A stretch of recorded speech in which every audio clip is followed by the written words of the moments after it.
কামলিওয়ালা ডাক দিয়ে বলে, উম্মত তুমি যত হাজার বার, যত কোটি বার তোমার মা দরদির চেহারার দিকে মায়ার নজরে তাকাইবা, আমার আল্লাহ তত হাজার কবুল হজের সওয়াব তুমি সন্তানের আমলের মধ্যে লিখে দিবে। এই জন্য কবি বলেছেন, ওরে মানুষ রূপে সৃষ্টি করলো দয়াল খুদায়, কত কষ্ট করলো মায়ে তার সীমানা নাই রে, তার সীমানা নাই। গায়ের চামড়া দিয়ে দেব মায়ের, চামড়া দিয়ে দেব মায়ের পাপুষ বানাই, মায়ের কদমের নিচে জান্নাত দিলেন খোদায়। আমার মায়ের মতো আপন জন, মায়ের মতো আপন জন ত্রিভুবনে নাই, মায়ের কদমের নিচে জান্নাত দিলেন খোদায়, মায়ের কদমের নিচে জান্নাত দিলেন খোদায়। কষ্ট হচ্ছে আমার বাবাজিরা। এ বন্ধু, মাঝে কি জিনিস, মাঝে কি রত্ন। যদি কেউ মা হারা এতিম হয়, তখন সন্তান বুঝতে পারবে মা হারা সন্তান গোলা যে বড় কত অসহায়। স্ত্রী একটা চলে গেলে আরেকটা পাওয়া যায়, একটা চলে গেলে আরেকটা পাওয়া যায়। ভাই যদি একজন হারিয়ে যায়, আরেকটা ভাইরে ভাই ডাকা যায়। বন্ধু একটা চলে গেলে আরেকটা বন্ধু বানানো যায়। কিন্তু জন্মদাতা বাবা, গর্ভধারিণী মা যদি দুনিয়া থেকে চলে যায়, এই দুইটা আসনে অন্য কোনো নারী পুরুষরে বসাইলে নিজের মা বাবার মতো কি শান্তি পাওয়া যায়? এই জন্য যুবক, যারা বাবা হারাইছে তারা বুঝবে বাবার কত প্রয়োজন, যারা মা হারাইছে তারা জানে মার কি প্রয়োজন।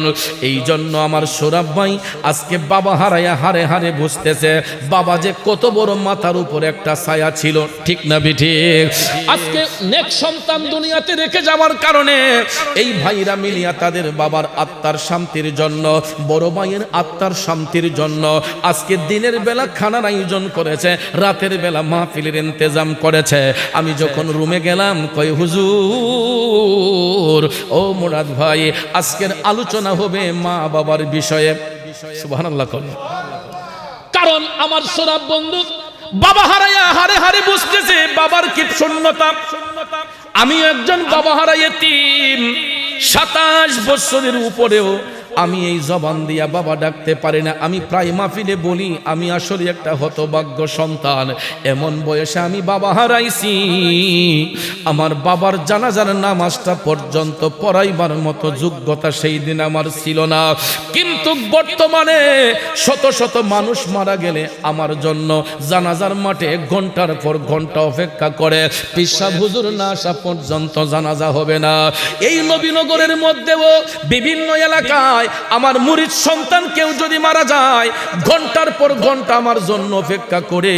আমি হবিগঞ্জ থেকে নবীনগর আসতে যতক্ষণ সময় লাগে, আমার জন্য লাশ নিয়ে ততক্ষণ অপেক্ষা করে। আজকে আমি শত শত মানুষের জানাজার নামাজ পড়াই, কিন্তু নিজের বাবার জানাজার নামাজটা পড়াইতে পারি না। এ যুবক, এই জন্য বাবা হারা যন্ত্রণা আজ অন্তরে ছটফট ছটফট করে। আমার মতো যারা বাবা হারাইছেন, আপনারা এখন হারে হারে বুঝতেছেন সংসারে যে বাবা ডাকটা কত মধুর ছিল। আজকে আপনার হাতের কাছে সবকিছু পান, কিন্তু মুখ বইরা আব্বা কইয়া ডাকতে পারেন না। যার ঘরে মা নাই, আজকে হয়তো অনেকের কোটি কোটি টাকা আছে, বিলিয়ন বিলিয়ন টাকা আছে, কিন্তু ঘরের মধ্যে যাইয়া মুখটা বইরা আম্মা কইয়া ডাকটা দেওয়া যায় না।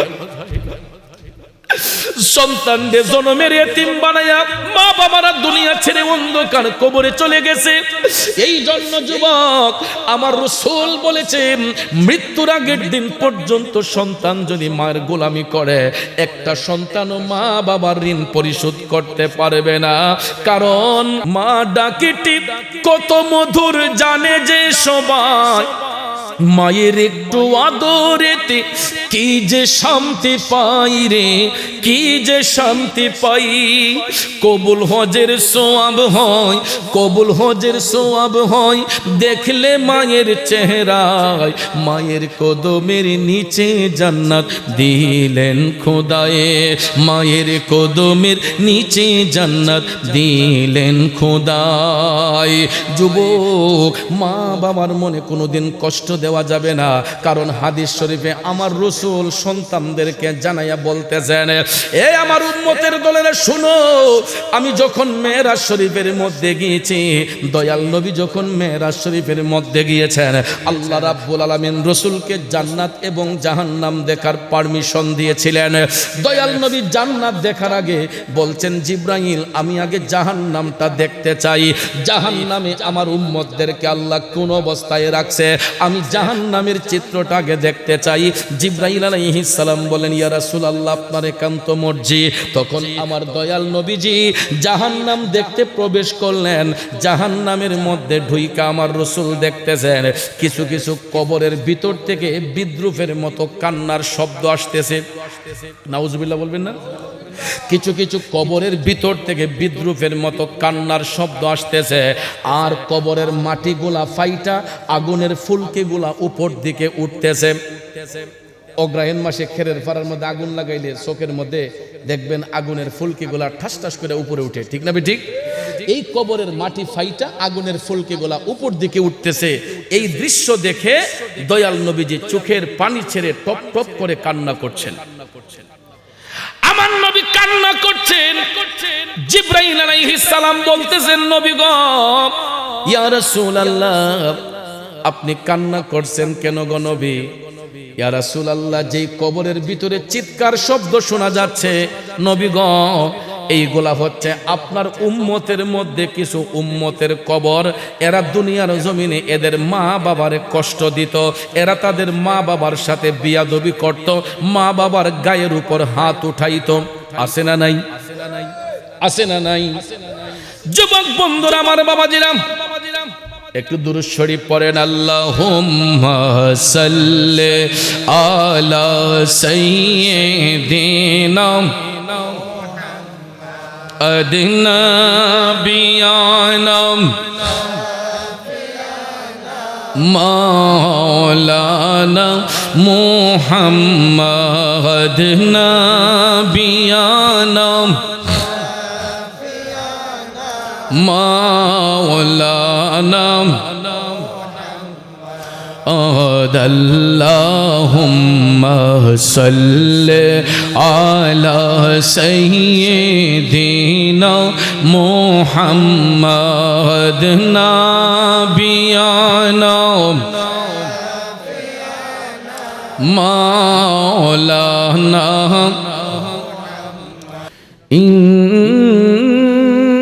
ইন্নাল্লাহা ওয়া মালাইকাতাহু ইউসাল্লুনা আলান নাবিয়্যি ইয়া আইয়ুহাল্লাযীনা আমানু সাল্লু আলাইহি ওয়াসাল্লিমু তাসলিমা। আল্লাহুম্মা সাল্লি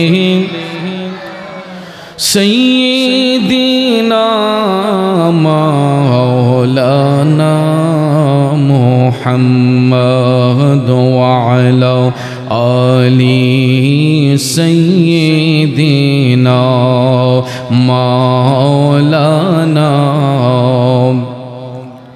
বাবাজিরা আমার, বন্ধুরা আমার, আকাশ বাতাস মুখরিত করে জবানটা ছেড়ে দিয়া ওই নবীর মহব্বতে দুরূদ শরীফ পড়ুন, যেই নবী আজও আপনার আমার জন্য সবুজ গম্বুজের নিচে শুয়ে শুয়ে কান্না করছেন। বাজান আমার, বন্ধুরা আমার, যেই নবী আজও আমার আপনার জন্য কান্দে, আসুন ওই নবীর মহব্বত অন্তরে নিয়ে জবানটা ছেড়ে একটু বড় করে আওয়াজ দিয়া দুরূদ শরীফ পড়ি। আল্লাহুম্মা সাল্লি আলা সাইয়্যিদিনা মাওলানা محمد وعلى آل سيدنا مولانا अजब रंग पर है बहारे मदीना के सब जन्नती हैं निसारे मदीना अल्लाहुम्मा सल्ली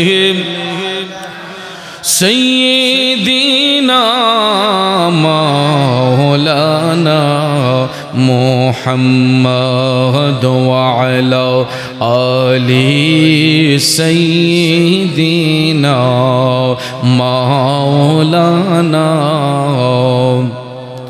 বাবাজিরা আমার বন্ধুরা আমার আপনারা বলুন তো বৃষ্টি আসে কার পক্ষ হতে বৃষ্টি যায় কার পক্ষ হতে আমি আজকে কণিকারা এসে অবাক আপনাদের গ্রামে ঢোকার আগেও ব্রাহ্মণবাড়িয়া পর্যন্ত আমি দেখলাম গুড়ি গুড়ি বৃষ্টি পড়ছে তার আগে হবিগঞ্জ শহর থেকে যখন রওনা হলাম তখন মুষলধারায় বৃষ্টি আমি ভাবলাম হয়তো আজকে মাহফিলের অবস্থা খুবই শোচনীয় মাহফিল হয়তো হবে না কিন্তু যখন আমি টেলিফোন দিলাম বলল হুজুর আমাদের এলাকায় আল্লাহর রহমতে বৃষ্টির সম্ভাবনা খুবই কম আসলে আইসা দেখলাম যদিও দিনের বেলা সন্ধ্যাবেলা হয়তো গড়ি গড়ি বৃষ্টি হতেও পারে কিন্তু এই মুহূর্তে রহমতের বৃষ্টি মাথার উপরে আছে আল্লাহ রাব্বুল আলামিন আমাদেরকে ইহসান করেছেন দয়া করেছেন কারণ আল্লাহ চাইলে কোন বৃষ্টির মধ্যে আমাদেরকে ভিজিয়ে রাখতে পারতেন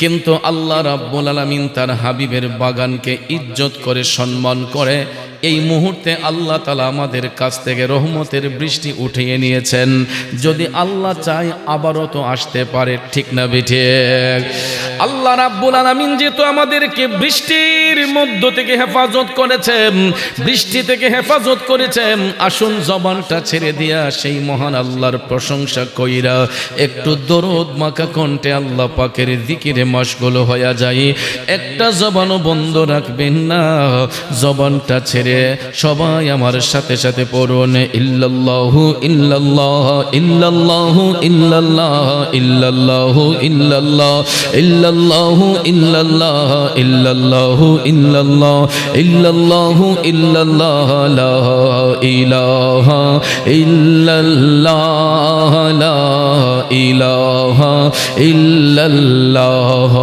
লা ইলাহা ইল্লাল্লাহ লা ইলাহা ইল্লাল্লাহ ইল্লাল্লাহু ইল্লাল্লাহ ইল্লাল্লাহু ইল্লাল্লাহ ইল্লাল্লাহু ইল্লাল্লাহ ইল্লাল্লাহু ইল্লাল্লাহ লা ইলাহা ইল্লাল্লাহ লা ইলাহা حسبي ربي جل الله ما في قلبي غير الله حسبي ربي جل الله ما في قلبي غير الله نور محمد صلى الله لا إله إلا الله إلا الله إلا الله إلا الله إلا الله إلا الله إلا الله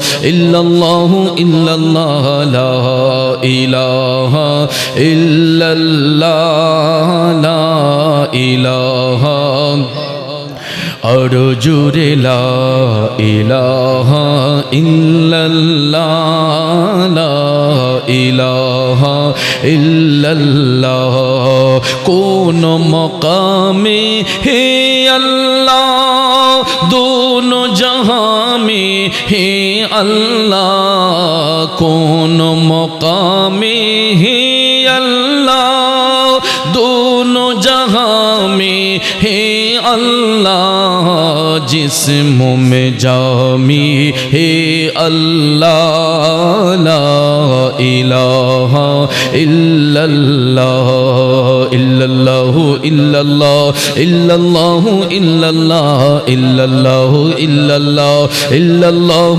इल्लल्लाह ला इलाहा इल्लल्लाह ला इलाहा ओला इलाहा इल्लल्लाह मुहम्मदुर रसूलुल्लाह सल्लल्लाहु अलैहि वसल्लम।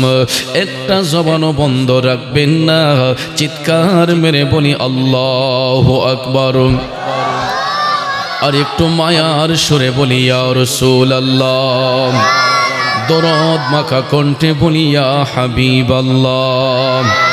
একটা জবানও বন্ধ রাখবেন না গো, চিৎকার মেরে সবাই বলি ইয়া ওয়ালি আল্লাহ। বিসমিল্লাহির রহমানির রহিম।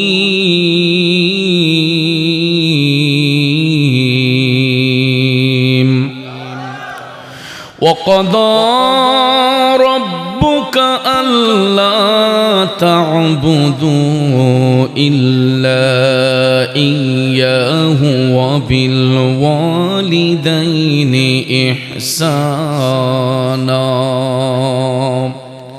صدق الله العظيم وصدق رسوله النبي الحبيب الكريم ونحن على ذلك من الشاهدين والشاكرين والحمد لله رب العالمين ربي صل وسلم وبارك عليهم।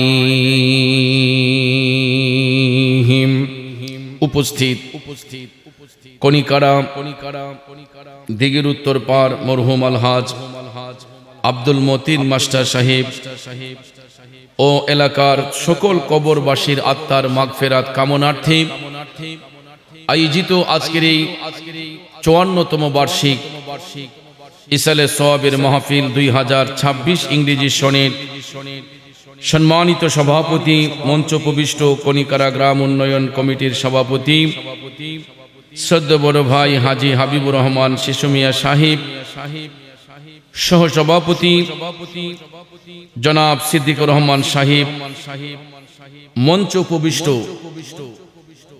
অত্র এলাকার কৃতি সন্তান, বিশিষ্ট দানবীর, বিশিষ্ট সমাজসেবক, বিশিষ্ট শিল্পপতি শ্রদ্ধেয় বড় ভাই আলহাজ আব্দুল কাইয়ুম সরকার সাহেব।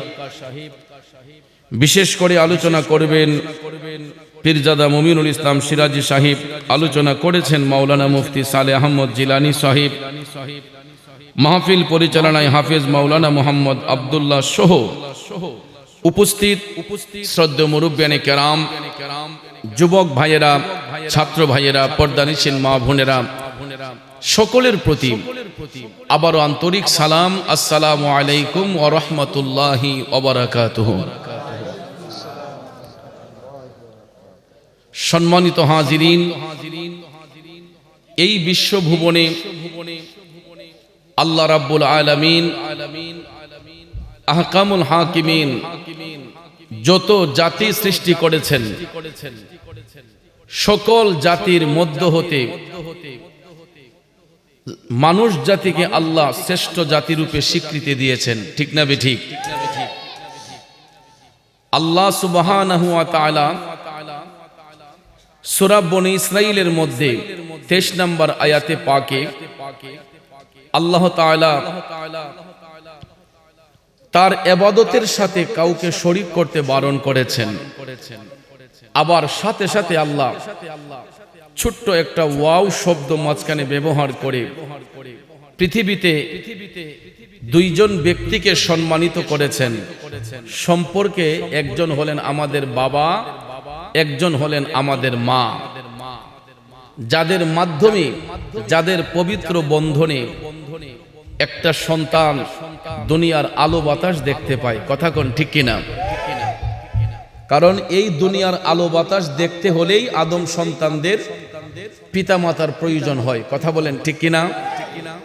একমাত্র একজন পয়গম্বর পিতাবিহীন দুনিয়াতে এসেছিলেন, আল্লাহ পাঠিয়েছিলেন।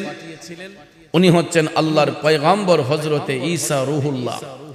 তাছাড়া পৃথিবীতে যত আদম সন্তান সৃষ্টি করা হয়েছে তাদেরকে মাতা পিতার মাধ্যমে আল্লাহ রাব্বুল আলামিন দুনিয়ার আলো বাতাস দেখান। কথা বলেন ঠিক কিনা? এই জন্য আল্লাহ রাব্বুল আলামিন বলছেন বিসমিল্লাহির রহমানির রহিম وَقَضَى رَبُّكَ أَلَّا تَعْبُدُوا إِلَّا إِيَّاهُ وَبِالْوَالِدَيْنِ إِحْسَانًا। উচ্চস্বরে বলুন আল্লাহু আকবার। বাবাজিরা আমার, বন্ধুরা আমার, আল্লাহ রাব্বুল আলামিন বলতেছেন, হে জগৎবাসীরা, তোমরা আল্লাহ ব্যতীত অন্য কারো ইবাদত করো না, আল্লাহ ব্যতীত অন্য কারো বন্দেগী করো না। সাথে সাথে আমার আল্লাহ বলেন ওয়াবিল ওয়ালিদাইনি ইহসানা, পিতা এবং মাতার সহিত উত্তম ব্যবহার করো, ভালো ব্যবহার করো। জোরে বলুন ঘোষণাটা কার? এই হলো আয়াতে পাকের সরল তরজমা। এই আয়াতে পাকের তাফসির করতে যাইয়া জগৎ বিখ্যাত তাফসির রুহুল বয়ান প্রমাণ করেছে। এই জন্য মাতা পিতার সম্মান আল্লাহ তাআলা বৃদ্ধি করেছেন। আল্লাহর সাথে যেমন কোনো অংশীদারিত্ব নাই, পৃথিবীতে একটা সন্তানের কাছে তার মা বাবার চেয়ে ঊর্ধ্ব মর্যাদার অধিকারী আর কেউ নাই। ঠিক কিনা বলেন? আল্লাহর সাথে যেমন কোনো অংশীদারিত্ব নাই, ঠিক তদ্রূপভাবে একটা সন্তানের কাছে তার মা বাবার চেয়ে ঊর্ধ্ব মর্যাদার অধিকারী আর কেউ নাই। হতে পারে নিম্ন শ্রেণী, হতে পারে মধ্য শ্রেণী, হতে পারে উচ্চ শ্রেণী, যেই কোনো শ্রেণীর মা বাবা হোক, সন্তানের কাছে সবচাইতে বেশি উত্তম আচরণের অধিকারী হলো তার মা এবং বাবা। কথা বলেন ঠিক কিনা? এখন প্রশ্ন হলো, আল্লাহ রাব্বুল আলামিন কেন মা বাবার কথা কোরআনে পাকে উল্লেখ করে বলেছেন? বাবাজিরা আমার, বন্ধুরা আমার, কারণ আমরা সন্তানগুলা মৃত্যু অবধি পর্যন্ত মা বাবার কাছে ঋণী। ঠিক না ঠিক? পৃথিবীর সব ঋণ পরিশোধ করা যায়, পৃথিবীর সব ঋণ টাকা পয়সা দিয়ে, ধন দৌলত দিয়ে পরিশোধ করা যায়, কিন্তু মা বাবার ঋণ পৃথিবীর কোন সন্তান সম্পদ দিয়া, টাকা পয়সা দিয়া শোধ করতে পারবে না। এই জন্য আল্লাহ রাব্বুল আলামিন তাকিদ করে বলেছেন, ইম্মা ইয়াবলুগান্না ইনদাকাল কিবরা আহাদুহুমা আও কিলাহুমা ফালা তাকুল লাহুমা উফফিন ওয়ালা তানহারহুমা ওয়া কুল লাহুমা কাওলান কারীম। উচ্চস্বরে বলুন আল্লাহু আকবার। আমার আল্লাহ বলতেছে, হে সন্তানেরা, মাতা পিতার দুইজনের কোনো একজন অথবা তাদের উভয়ে তোমাদের নিকট অসুস্থ হয়ে গেলে, বার্ধক্যের বয়সে চলে গেলে, আল্লাহ বলে সন্তান ওই মা বাবাকে ধমক দিয়া কথা বলবা না, এমন আচরণ তাদের সঙ্গে যেন না হয় যাতে তারা উফ শব্দটা পর্যন্ত ব্যবহার করে। আল্লাহ রাব্বুল আলামিন বলেন উফ শব্দটা পর্যন্ত যেন তারা ব্যবহার না করে। এই জন্য তোমরা মা বাবাকে ধমক দেয়া কথা বলিও না, তাদের সঙ্গে নম্র আচরণ তোমরা করো, ভালো ব্যবহার করো। জোরে বলেন ঘোষণাটা কার? বাবাজিরা আমার, বন্ধুরা আমার, এই আয়াতে পাকের তাফসির করতে যাইয়া রুহুল বয়ান প্রমাণ করেছে, মা বাবারা যেরকম ভাবে ছোট্টবেলায় আমাদেরকে লালন পালন করেছে, আদর সোহাগ করেছে, তারা যখন বার্ধক্যের বয়সে চলে আসে তখন মা বাবারা শিশুদের মতো হয়ে যায়। সুবহানাল্লাহ বলেন। কারণ মানুষের বয়স যখন বাড়তে থাকে আস্তে আস্তে স্মৃতিশক্তি হ্রাস পায়, স্মৃতিশক্তি কমতে থাকে। যখন যেমন দেখবেন প্রত্যেকটা মানুষের চারটা কাল অতিবাহিত হয়, একটা শিশুকাল, একটা কিশোরকাল, একটা যৌবনকাল, আর একটা হলো বৃদ্ধকাল। তো এই তিনটা কালে মানুষ স্বাভাবিক অবস্থার মধ্যে থাকে, শিশুকাল, কিশোরকাল, যৌবনকাল। তবে বার্ধক্য যখন চলে আসে, বৃদ্ধকালে যখন মানুষ চলে আসে, তখন আস্তে আস্তে মানুষের মুখস্থ বিদ্যা কমে যায়, স্মৃতিশক্তি কমে যায়, অনেক জিনিস মনে রাখতে পারে না। কথা কোন ঠিক না ঠিক? এটা ওনার দোষ নয়, এটা বয়সের দোষ। এটা আল্লাহ পাক বলেছেন যে মা বাবারা যখন বার্ধক্যের বয়সে চলে যায় তখন তারা শিশুদের ন্যায় হয়ে যায়, তখন তাদের স্মৃতিশক্তি আস্তে আস্তে হ্রাস পায়। আপনি দেখবেন একটা জোয়ান মানুষের ফিটনেসটা কেমন থাকে, তার বডি স্ট্রাকচার কেমন থাকে, চুলের ভাঁজগুলা সুন্দর থাকে এবং কাপড় চোপড়গুলা খুব হ্যান্ডসাম থাকে। কিন্তু বার্ধক্যজনিত কারণ যখন হয়ে যায় তখন দেখবেন ড্রেস আপগুলা, আমাদের ফিটনেসগুলা, চামড়াও লুজ হয়ে যায়, আমাদের ফিটনেসগুলোও দুর্বল হয়ে যায় এবং আমাদের পোশাক আশাকও নর্মালি হয়ে যায়। কথা কোন ঠিক না ঠিক? তখন আর নিজে থেকে ইচ্ছেই করে না যে স্মার্টনেস ভাবে চলাফেরা করি, চুলের ফিতাটাকে সুন্দর করে ভাঁজ করি। কারণ বার্ধক্য যখন মানুষের চলে আসে তখন ওই মানুষগুলা শিশুদের মতো হয়ে যায়। শিশু বাচ্চারা দেখবেন তারা যেন নিজ ইচ্ছেতে কাপড় চোপড় পরতে পারে না, নিজের স্বাধীনতাভাবে চলতে পারে না, তাদেরকে মা বাবারা কাপড় কিনে দিতে হয়, তাদেরকে লুক আফটার মা বাবারা করতে হয়। ঠিক তদ্রূপভাবে মা বাবা যখন বৃদ্ধ হয়ে যায়, আমরা জোয়ান সন্তান যারা হব, আমাদের দায়িত্ব হলো আমরা তাদের প্রতি ভালো করে লুক আফটার করা, তাদের দেখাশোনা করা, এটা আমাদের নৈতিক দায়িত্ব। কথা বলেন ঠিক না ঠিক? কিন্তু ভাইয়েরা আমার, অনেক পরিবারে দেখা যায়, অনেক ফ্যামিলিতে দেখা যায়, অনেক সন্তানগুলা যখন উপযুক্ত হয়ে যায় বাবার সঙ্গে হিসাব করে, মায়ের সঙ্গে হিসাব করে, কথায় কথায় মা বাবাকে ধমক মারে। অনেক সময় বাবার কথা সন্তান শুনে না, বাবার অবাধ্য হয়ে চলাফেরা করে, মায়ের অবাধ্য হয়ে চলাফেরা করে। সন্তান একটু ভালো করে শুনে রাখুন, আল্লাহ রাব্বুল আলামিন আহকামুল হাকিমিন বলতেছেন, যেই সন্তান তার মা বাবারে কষ্ট দেয়, যেই সন্তান তার মা বাবারে দুঃখ দেয়, আমার আল্লাহর আরশটা তখন থরথর কইরা কাইপা উঠে। জোরে জোরে কন্যা আল্লাহু আকবার। কারণ পৃথিবীতে মায়ের মতো আপন কেউ হবে না, পৃথিবীতে বাবার মতো আপন কেউ হবে না।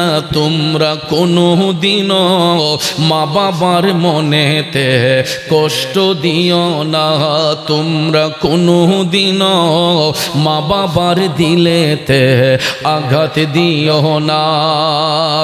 এক যুবক বন্ধুরা আমার, বাবাজিরা, কোন মাকে ধমক মারতেছি, কোন বাবাকে ধমক মারতেছি? আমরা সন্তানগুলো এত বিবেকহীন হব কেন? একটু যদি শৈশবের কথা চিন্তা করি তাইলেই তো আমাদের উত্তম শিক্ষা চলে আসবে। কারণ আমি আপনি যখন মায়ের কোলে শিশু ছিলাম, মায়ের কোলে শিশু যখন আমরা ছিলাম, অনেক সময় মায়ের কোলে প্রস্রাব করেছি, পায়খানা করেছি, বাবার কোলে প্রস্রাব করেছি, পায়খানা করছি। কথা বলেন ঠিক না বেঠে? তখন কিন্তু মা বাবারা আমাদেরকে কুল থেকে ধমক দিয়া তাড়াইয়া দেয় নাই, বাড়ি থেকে বের করে দেয় নাই, আমাদের যত্নের মধ্যে কোনো ত্রুটি রাখে নাই। সন্তান যদি প্রস্রাব করেছে, পায়খানা করেছে, মা নাকের মধ্যে কোনো পারফিউম লাগায় নাই, রুমের ভিতরে কোনো এয়ার ফ্রেশনার ব্যবহার করে নাই, নাকি করেছে? রুমের ভিতর কোনো এয়ার ফ্রেশনার ব্যবহার করে নাই, নাকের মধ্যে কোনো সুগন্ধি লাগায় নাই। অন্যজনের নাকে হয়তো প্রস্রাবের গন্ধ লেগেছে, পায়খানার গন্ধ লেগেছে, কিন্তু যেই মায়ের গর্ভ থেকে সন্তান ভূমিষ্ঠ হয়েছে, ওই মার চোখের সামনে সন্তান যদি প্রস্রাব করে, পায়খানা করে, কোনো মা সন্তানের উপর নারাজ হয় না, বরঞ্চ দুই হাত দিয়া ওই মা সন্তানের পেশাব পায়খানা পরিষ্কার কইরা শুকনা একটা কাপড় দিয়ে বাচ্চারে আবৃত করে।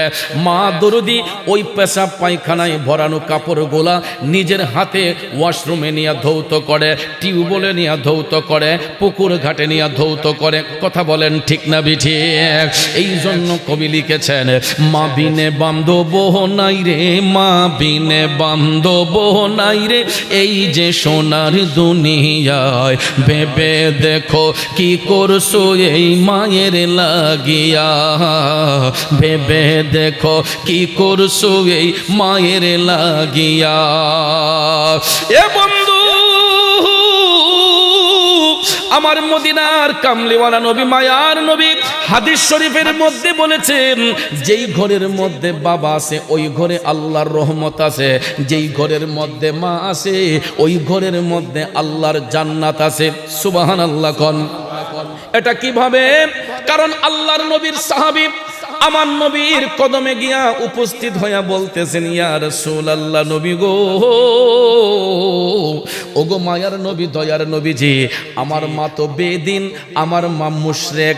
নবী গো, আমার মা এই মুহূর্তে আমার নিকট আগমন করছেন।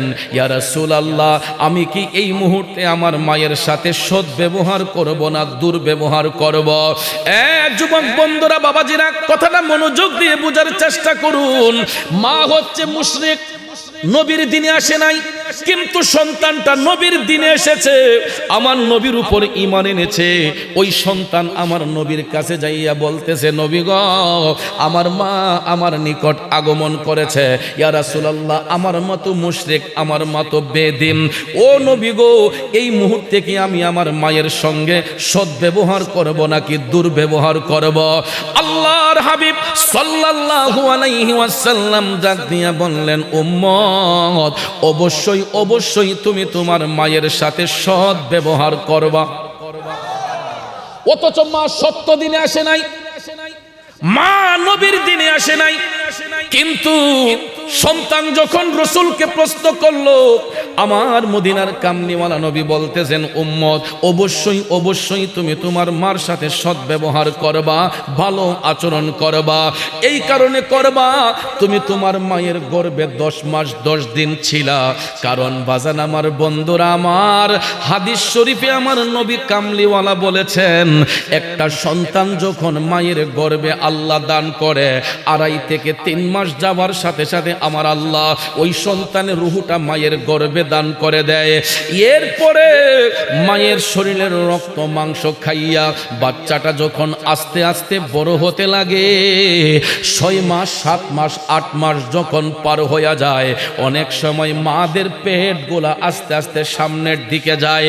এ বন্ধু, আমাদের মতো সন্তানগুলারে দুনিয়ার আলো বাতাস দেখাতে যাইয়া কত মায়ের জীবন পর্যন্ত চলে গেছে, কত মায়ের বডি ফিটনেস নষ্ট হয়ে যায়, কত মায়ের পেটের চামড়াগুলা লুজ হয়ে যায়, চামড়ার মধ্যে ফাটা দাগ পড়ে যায়। বাচ্চাকে গর্ভে ধারণ করে একজন মা দিনকে দিন বলে নাই, রাতকে রাত বলে নাই, কত কষ্ট করে বিছানার মধ্যে আরাম করে শুইতে পারে না। একটা মা ঠিক মতো খাইতে পারে না, চাহিদা মতো চলতে পারে না, না জানি পেটের বাচ্চার কোনো সমস্যা হয়ে যায়। দেখবেন অনেক মায়ের গর্ভে সন্তান আসলে 3-4 মাস পর্যন্ত একটা মা ইচ্ছে থাকা সত্ত্বেও কোনো জায়গার মধ্যে যায় না, কোনো জায়গা বেড়াতে যায় না, নির্দিষ্ট একটা জায়গার মধ্যে সেফে থাকে, না জানি পেটের বাচ্চার সমস্যা হয়ে যায়। ঠিক না বেঠিক? শুধু তাই নয়, 8 মাস 9 মাস যখন পার হয়ে যায়, আপনারা দেখবেন পেটের সন্তান যখন আস্তে আস্তে বড় হয়, অনেক মাদের হাত ফুলে যায়, পাও ফুলে যায়, মুখটা ফুলে যায়, সারাটা শরীরের মধ্যে পানি চলে আসে রে। এরপরও ভাইয়ার আমার 10 মাস 10 দিন যখন পার হইয়া যায়, ওই মা দরদিদের প্রসব ব্যথা শুরু হইয়া যায়। প্রসব ব্যথা এমন একটা ব্যথা, আমার মদিনার কামলিওয়ালা নবী বলেছেন, পৃথিবীটা কিয়ামত হলে যেই রকম মনে হয়, একটা সন্তান যখন মায়ের লজ্জাস্থান দিয়া দুনিয়াতে আসে গো, ওই মায়ের কাছে তখন ঠিক সেই রকম মনে হয়। আল্লাহু আকবার। কিন্তু বাজার আফসোসের বিষয় হলো, বর্তমানে আমাদের মা বোনরা প্রসব ব্যথা কি জিনিস এটা বুঝতে পারে না, বুঝার আগেই তাদের কোমরের মধ্যে অ্যানেস্থেসিয়া দেওয়া হয়। আগে এত ডাক্তার কবিরাজ ছিল না, আগে এত প্রাইভেট ক্লিনিক ছিল না। বেশি দূরে যাইবেন কেন, আপনাদের পার্শ্ববর্তী ব্রাহ্মণবাড়িয়া শহরে গেলেই দেখবেন প্রাইভেট হসপিটালের অভাব নাই। ঠিক না বেঠিক? চিকিৎসা সেবা ভালো, চিকিৎসা সেবা করা ভালো, কিন্তু একটা প্রেগন্যান্সি মহিলা হসপিটালে যাওয়ার সাথে সাথেই দেখবেন শতকরা 95% ডাক্তার সাহেবরা বলে বাচ্চা শুকনায় পড়ে গেছে, 24 ঘন্টার ভিতরে সিজার না করলে রোগী বাঁচানো সম্ভব না। এটা একদম কমন একটা ডায়লগ, কথা বলেন। 95% রোগী এরা এই আচরণের শিকার হন, গেলেই বলে যে 24 ঘন্টার ভিতরে সিজার না করলে বাচ্চা বাঁচানো সম্ভব না, এবং বাচ্চা উল্টায় রইছে, এটা নগদে চিকিৎসা করুন, এই সিজার করতে হইব। কথা বলেন, বাবাজিরা আমার, বন্ধুরা আমার, আপনাদের কাছে আমার প্রশ্ন, আজ থেকে 40-42 বছর আগে তো সিজারের রোগী খুব কম ছিল, শতকরা মনে হয় না 5-10 জন ছিল বলে। আমার মায়ের গর্ভ থেকেও তো আমরা 6টা ভাই বোন ভূমিষ্ঠ হইলাম, কই আমার মার তো সিজার লাগে নাই। এখানে আমার বয়সী যারা জন্মগ্রহণ করেছেন আমরা সবাই কিন্তু আমাদের মায়ের লজ্জাস্থানে দিয়েই দুনিয়ার আলো বাতাস দেখেছি, ঠিক না ঠিক? আমাদের মাদের তো সিজারের প্রয়োজন হয় নাই, কই আমাদের মারা এখন পর্যন্ত আল্লাহ দুনিয়াতে অনেকটাই বাঁচাইয়া রাখছে। আপনারা বলেন বাঁচাইবার মালিককে? তুমি রাখো কি বা মারো, এই দয়া করো, থাকিতে যেন তোমায় না ভুলি। ডাক্তার সাহেব গ্যারান্টি দিয়া দেয় 24 ঘন্টার ভিতরে সিজার না করলে রোগী বাঁচানো যাবে না। আপনারা বলেন বাঁচাইবার মালিককে? আমার আল্লাহ সূরা আল ইমরানে স্পষ্ট করে বলেছেন, ইখরিজুল হাইয়্যিতা মিনাল মাইয়্যিত, আমি আল্লাহ মরারে জিন্দা করতে পারি, জিন্দারে মরা করতে পারি। বাঁচাইবার মালিক একমাত্র কে? বন্ধু, শতকরা 95% মারা বর্তমানে প্রসব ব্যথা কি জিনিস এটা বুঝতে পারে না, কারণ এরা একটু ব্যথা অনুভব হওয়ার সাথে সাথেই ডাক্তার সাহেব ডেট দেয়া দেয়, এত তারিখে আইসেন। দেখবেন তারিখের আগেই আমার মা বোনরা ডাক্তারের শরণাপন্ন হয়ে যায়, যাওয়ার সাথে সাথে তাদের কোমরের মধ্যে একটা অ্যানেস্থেসিয়া দেওয়া হয়, একটা ইনজেকশন পুশ করা হয়। এ বাজান, ওই ইনজেকশনের পাওয়ারটা 6 মাস পর্যন্ত এই মায়ের কোমরটা অচেতন থাকে, এটার মধ্যে কোনো চেতন থাকে না। প্রায় 6 মাস পর্যন্ত এই ইনজেকশনের পাওয়ারটা মাদের কোমরের মধ্যে থাইকা যায়, কোমরের কোনো চেতন থাকে না। এরপরে দেখবেন সিজারের মাধ্যমে বাচ্চাটা যখন খালাসি করা হয়, ওই মায়ের যৌবন অর্ধেকটাই নষ্ট হয়ে যায়। ভালো করে একটা ভাতের ডেকসে আলগাতে পারে না, ভালো করে নুয়ে নুয়ে ঘরটা ঝাড়ু দিতে পারে না, একটা ভারী বোঝা জিনিস আলগি দিতে পারে না। কথা বলেন ঠিক না ঠিক? তারপরে যদি 2টা সিজার হয়, অতিরিক্ত 3টা সিজার হলেই অনেক মারা বর্তমানে লাইভেশন করে ফেলে, ঠিক না ঠিক? কারণ আর বাচ্চা নেওয়া যাবে না, ডাক্তার সাহেব নিষেধ করে দিয়েছে, 3টার অধিক সিজারে বাচ্চা নেওয়া যাবে না। কিন্তু বাজান, আজ থেকে 42 বছর আগেও আমি মুরাদ চৌধুরী আমার মার গর্ভ থেকে ভূমিষ্ঠ হয়েছে, আমরা 6টা ভাই বোন এসেছি, আমাদের মার তো সিজার লাগে নাই। এখন পর্যন্ত আল্লাহ পাক আমার মাকে ভালো অবস্থার মধ্যেই রেখেছেন। শুধু আমার মা কেন, আমার বয়সী সন্তানদের মারা যারা এখনো বেঁচে আছেন, আল্লাহর রহমতে তারা ভালোভাবেই চলাফেরা করতেছেন, ঠিক না বেঠি? কিন্তু যৌবন বয়সে 1টা 2টা 3টা বাচ্চা প্রসব করার পরেই দেখা যায় আমার মা বোনদের অনেক রোগ ব্যাধিতে আক্রান্ত হয়, অনেক রোগ ব্যাধিতে আক্রান্ত হয়। শুধু তাই নয়, সিজারের মাধ্যমে বাচ্চা প্রসব করার কারণে সন্তান দিয়া অনেক মাদের দরদ থাকে না, মায়া থাকে না, কারণ অন্যত্র চলে যায় পরিবারের সন্তানগুলারে অসহায় বানাইয়া। কিন্তু আমার মা বোনরা যদি প্রসব ব্যথা কি জিনিস এটা বুঝতে পারত, কোনোদিন কোনো পরিবারের মধ্যে সন্তান রাইখা বাচ্চা রাইখা কোনো মা অন্যত্র যাইতো না রে বাজার। আমার নবী কামলিওয়ালা বলেছেন, একটা সন্তানকে দুনিয়ার আলো বাতাস দেখাতে যাইয়া একজন মা দিনকে দিন বলে নাই, রাতকে রাত বলে নাই, মাথার গাম পায়ে ফেলে আমার মা অক্লান্ত পরিশ্রম করে। শুধু তাই নয়, অনেক মায়ের হাত ফুলে যায়, পাও ফুলে যায়, সব কিছু বডি ফুলে যায়। এরপরে যখন বাচ্চাটা যখন ডেলিভারি হবে, প্রসব ব্যথা যখন মায়ের শুরু হয়ে যায়, আমার নবী কামলিওয়ালা বলেছেন, পৃথিবীটা কিয়ামত হলে যেই রকম মনে হয়, একটা সন্তান যখন মায়ের লজ্জাস্থান দিয়ে দুনিয়ার আলো বাতাস দেখে, ওই মায়ের কাছে তখন ঠিক সেই রকম মনে হয়। এই জন্য কবি বলেছেন, আরে মায়েরও প্রসবের কালে বুক ভাইসা যায় নয়ন জলে রে ও মা সন্তানের লইয়া কোলে ভুলে প্রসব যন্ত্রণা দুঃখের দরদি আমার জনম দুঃখে মা গর্ভধারিণী মা জনম দুঃখিনী মা দুঃখের দরদি আমার জনম দুঃখী মা এখনই কানার বাবা জিনা বন্ধুরা ওই মা সন্তান প্রসব করার সময় তার কাছে মনে হয়েছে যেন পৃথিবীটা কিয়ামত হইয়া যায় এত আঘাত দিলাম এত কষ্ট দিলাম মা দরদিটাকে এরপরও দেখেন বাচ্চাটা যখন খালাসি হয় ডাক্তার এবং দাইমা আগে বাচ্চাটারে মার কোলের মধ্যে আনে প্রথমেই কিন্তু বাচ্চার মুখটা মারে দেখানো হয় আমি দেখেছি আমি তো 3টা সন্তানের বাবা হয়েছে ভাইয়ার আমার বাচ্চা প্রসব হইলে ডাক্তার সাহেব অথবা নার্সরা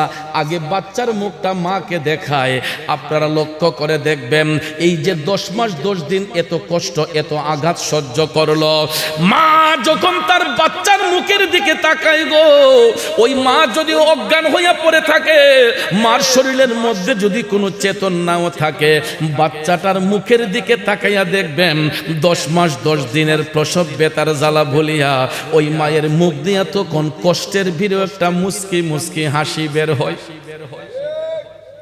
বাচ্চার মুখের দিকে তাকাইয়া মায়ের মুখ দিয়া মুস্কি হাসি বের হয় কারণ আমরা যে 10 মাস 10 দিন মার গর্ভে ছিলাম ওই মারে যে আঘাত দিয়েছি কষ্ট দিয়েছি বাচ্চার মুখটা দেখার সাথে সাথে মার ভিতরে আর কোনো কষ্ট থাকে না এরপরে দেখবেন শুধুই কি তাই না বাচ্চাটা ভূমিষ্ঠ হওয়ার পরে যখন কান্নাকাটি শুরু করে দেয় যখন বাচ্চাটা ও আ করে কান্নাকাটি করে ওই মুহূর্তে কিন্তু বাচ্চার মুখের মধ্যে দুনিয়ার অন্য কোনো আলাদা খাবার দেওয়া হয় না দুনিয়ার কোনো অন্য ফ্রুটস দেওয়া হয় না লিকুইড দুধ দেওয়া হয় না আল্লাহ রাব্বুল আলামিন ওই বাচ্চার খাবার নির্ধারণ করে রাখছেন দুঃখিনী মায়ের স্তনের মধ্যে একটু ভাইবা দেখেন বাবাজি দুনিয়াতে আসার আগ মুহূর্ত পর্যন্ত মায়ের স্তনের মধ্যে কোনো দুধ ছিল না নাকি ছিল আমরা দুনিয়াতে আসার আগ মুহূর্ত পর্যন্ত মায়ের বুকের মধ্যে কোনো দুধ ছিল না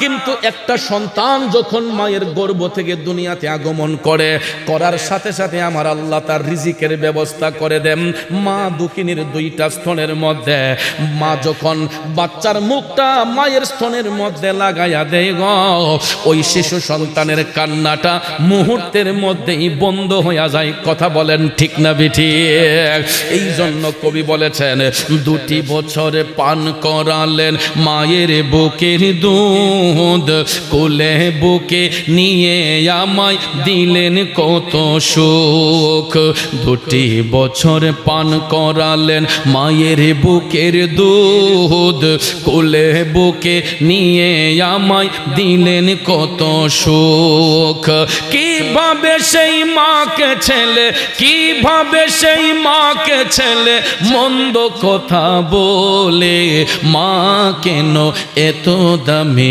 জানে না সকলে মা কেন এত দামি জানে না সকলে জানতো যদি পড়তো দেখে কোরআন হাদিস খোলে একটি হজের সওয়াব মিলে একটি হজের সওয়াব মিলে মাকে একবার দেখিলে দেখিলে মা কেন এত দামি জানে না সকলে কথা বলেন ঠিক কিনা বন্ধু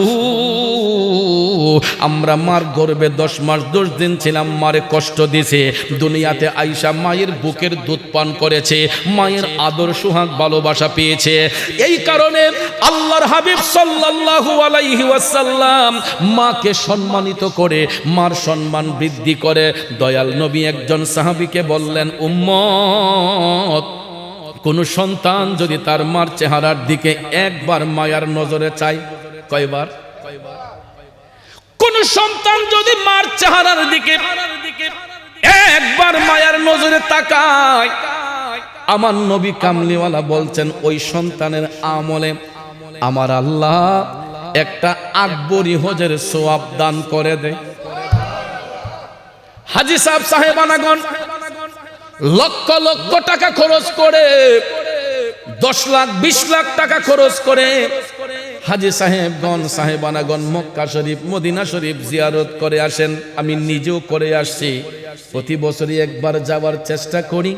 আল্লাহ রাব্বুল আলামিন কবুল করেছেন। আপনাদের কাছে আমার প্রশ্ন হলো, লক্ষ লক্ষ টাকা খরচ কইরা হজ কইরা আইসা আজ পর্যন্ত কোনো হাজী সাহেব কি গ্যারান্টি দিতে পারবেন না যে আমার হজ কবুল হইছে? গ্যারান্টি আছে? লাখ লাখ টাকা খরচ করে মক্কা শরীফ মদিনা শরীফ ঘুরে আসলাম। বড় হজ করা যে কত কষ্ট, যারা করছেন তারা বুঝতে পারে কষ্ট কত প্রকার। ঠিক না বেঠি? দেখেন আমরা দেশের মাঝে অনেক মানুষ যদি কাউরে কেউ একটু ক্রিটিসাইজ করে, তাই না যেমন হজ কামাইছে। ঠিক না বেঠি? আসলে হজ কামানো যে কত কষ্ট যারা করছে তারা বুঝতে পারে।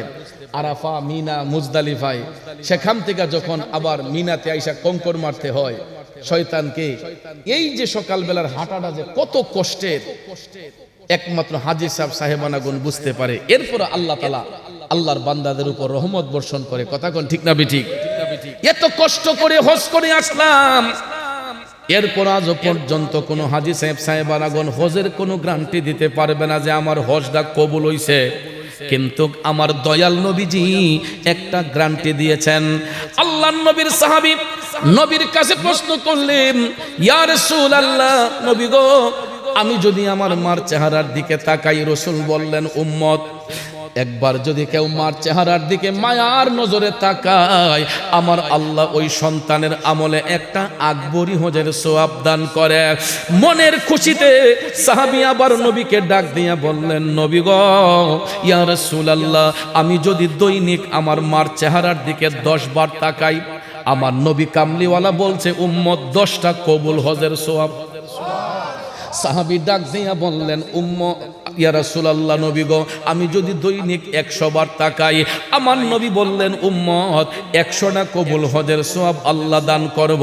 সাহাবী ডাক দিয়া বললেন, নবী গো, আমি যদি এর চাইতে বেশি তাকাই, আমার নবী কামলিওয়ালা ডাক দিয়া বলে, উম্মত তুমি যত হাজার বার যত কোটি বার তোমার মা দরদির চেহারার দিকে মায়ার নজরে তাকাইবা, আমার আল্লাহ তত হাজার কবুল হজের সওয়াব তুমি সন্তানের আমলের মধ্যে লিখে দিবে।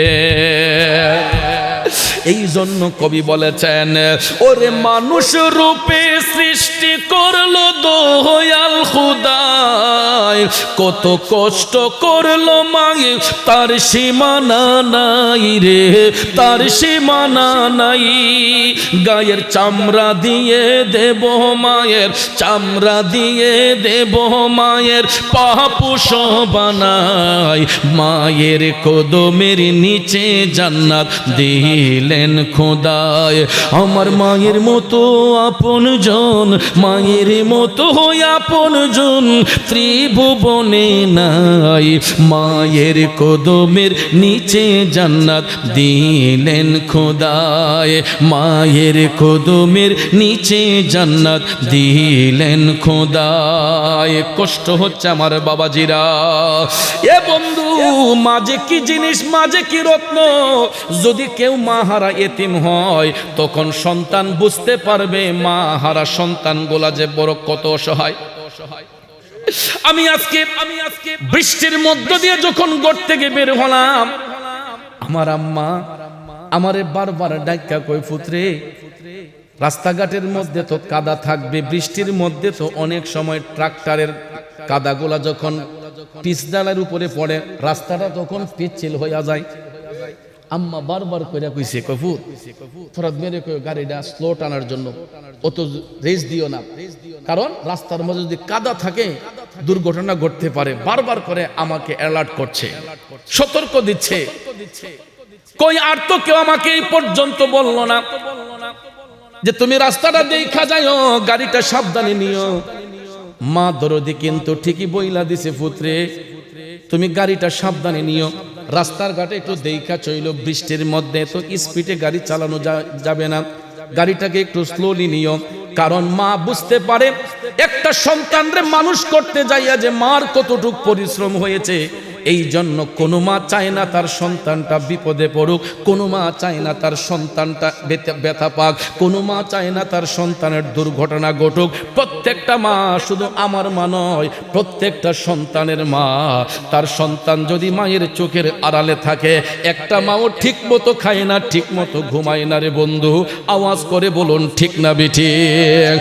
এই জন্য কবি আরো বলেছেন, ও মায়ের একদার দুধের দাম কাটিয়া গায়ের চাম, একদার দুধের দাম, মায়ের একদার দুধের দাম কাটিয়া গায়ের চাম, পাপুষ বানাইয়াও ঋণের সুদ হবে না, এ মন্দ রোদি ভবে কেউ হবে না আমার মা গো, এ মন্দ রোদি ভবে কেউ হবে না আমার মা গো। এ যুবক, মার মতো আপন কেউ হয় না, বাবার মতো আপন কেউ হয় না, কারণ পৃথিবীতে অনেকেই অনেকের শত্রু হয়, ভাই ও ভাইয়ের শত্রু হয় যদি সম্পদ নিয়ে ভাগাভাগি হয়, বোন ভাইয়ের শত্রু হয় যদি বোনের ফরজ সত্য আদায় করা না হয়, বন্ধু বন্ধুর শত্রু হয় যখন টাকা পয়সা নিয়ে ভাগ বাটোয়ারা হয়।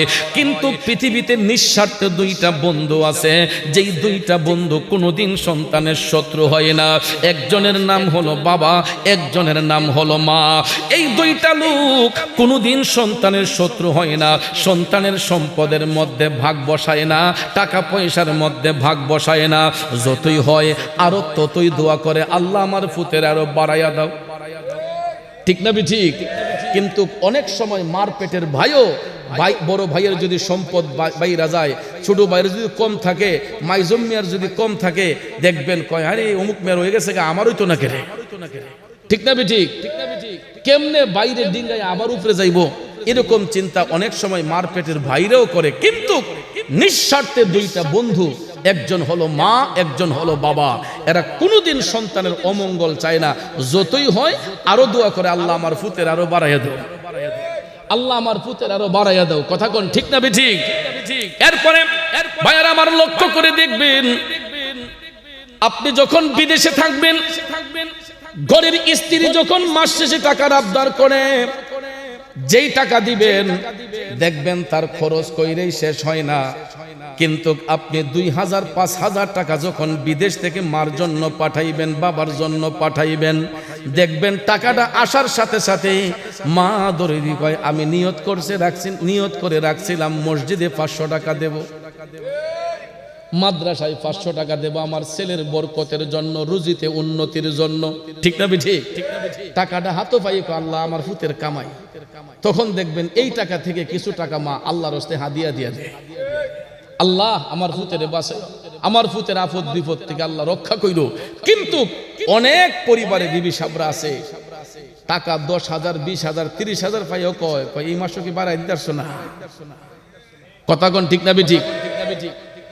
এই মাসও খরচ কম করে বাড়াই দিলে না কেরে, খরচ করতে করতে নিজেরই হয় না, কথা বলেন।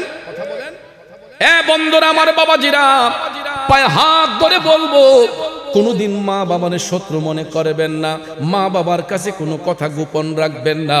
আপনার গোপন কথাগুলা মার কাছে প্রকাশ করবেন, বাবার কাছে প্রকাশ করে রাখবেন।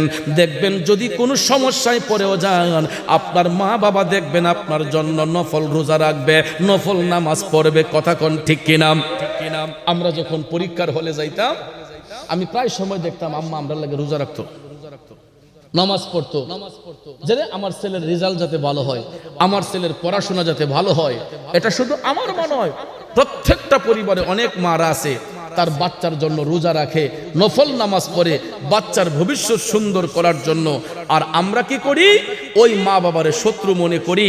এমন ভাবে দেখবেন 3টা 4টা সন্তান উপযুক্ত হইলে আমরা মা বাবারে নিয়ে ভাগাভাগি করি, তুমি খাওয়াই আব্বারে, তুমি খাওয়াই আম্মারে, আছে না বাজান? বড় মিয়া কয় তুমি আব্বারে খাওয়াও, মাইজম মিয়া কয় আমি খাওয়াই আম্মারে, তুমি খাওয়াও আব্বারে। বোঝা যায় যে ভাইদের কাছে মা বাবারা অনেক বড় ধরনের একটা বোঝা হয়ে গেছে। যুবক বন্ধুরা আমার, বাবাজিরা, কোন বাবাকে নিয়ে ভাগাভাগি করছো, কোন মারে নিয়ে ভাগাভাগি করছো? একটা পরিবারের মধ্যে তোমরা সন্তানগুলা যখন 3টা 4টা ভাই বোন ছিলাম, একজন বাবা ইনকাম করে 4টা 5টা মানুষের রিজিকের ব্যবস্থা আল্লাহ করাইয়া দিছে। এই একটা লোকের মাধ্যমে আমার আল্লাহ 4টা 5টা সন্তানের রিজিকের ব্যবস্থা করে দিছে। কই আমাদের মা বাবারা তো তখন আমাদেরকে নিয়ে ভাগাভাগি করে নাই, করছে নিও? বাজার থেকে বাজার হাট কইরা বাড়ি তাইনা রান্না যখন হইছে, দেখবেন অনেক বাবা আছে নিজের জিফুত ছাড়া বইয়া খাইছই না, যে আমার বাচ্চাদেরকে সাথে নিয়ে বৈশা খাবো। এরপরে দেখবেন বড় মাছের পিসটা, মুরগের রান্ডা বাবা নিজের মুখে না দিয়া মাছের মাথাটা ছেলেদের পাতে দিয়ে দিছে, মেয়ের পাতে দিয়ে দিছে, না আমার জিয়ে খাক, আমার ছেলে খাক। কথা কোন ঠিক না ঠিক? আর এই রকম ভাবে খাওয়াইয়া পড়াইয়া আমরা যখন বড় হই, আমরা যখন উপযুক্ত হই, অনেক সময় অনেক পরিবারে দেখবেন মা বাবার নিয়ে ভাগাভাগি শুরু হয়ে যায়। এটার একটা কারণ আছে, ঘরের মধ্যে যখন আমাদের ম্যাডামরা আসে, বিবি সাহেবরা যখন আসে, অনেক যুবক ভাই আছে স্ত্রীর ফাঁদে পইরা মার মনে আঘাত করে, বাবার মনে আঘাত করে। আছে না? কিছু কিছু রূপ সুন্দরী ম্যাডামরা আছে, স্বামীর বাড়িতে আসলেই দেখবেন তারা শ্বশুর শাশুড়িকে অনেক বড় ধরনের বোঝা মনে করে, যে আমি আইছি তোমার ঘর করার জন্য, তোমার মা বাপের খেজমত করতাম আইছি না। আলগা রমনিয়া যখন এই কথা কন, বুঝে ফুসাইলে রাখবা, নাইলে আমি যাবো। এখন এই ছেলে তো ভাবছে সাম রাখি না কুল রাখি, সাম রাখি না কুল রাখি, বিবির মন খুশি করব না মা বাপের মন খুশি রাখবো?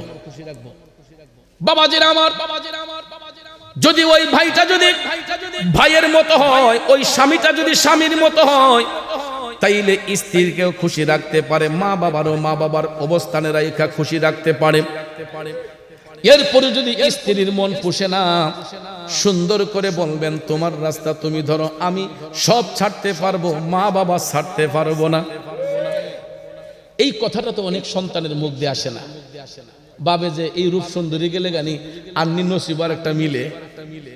কথা কন? তবে একটা কথা জেনে রাখো যুবক, স্ত্রী একটা চলে গেলে আরেকটা পাওয়া যায়, একটা চলে গেলে আরেকটা পাওয়া যায়। ভাই যদি একজন হারিয়ে যায়, আরেকটা ভাইরে ভাই ডাকা যায়, বন্ধু একটা চলে গেলে আরেকটা বন্ধু বানানো যায়।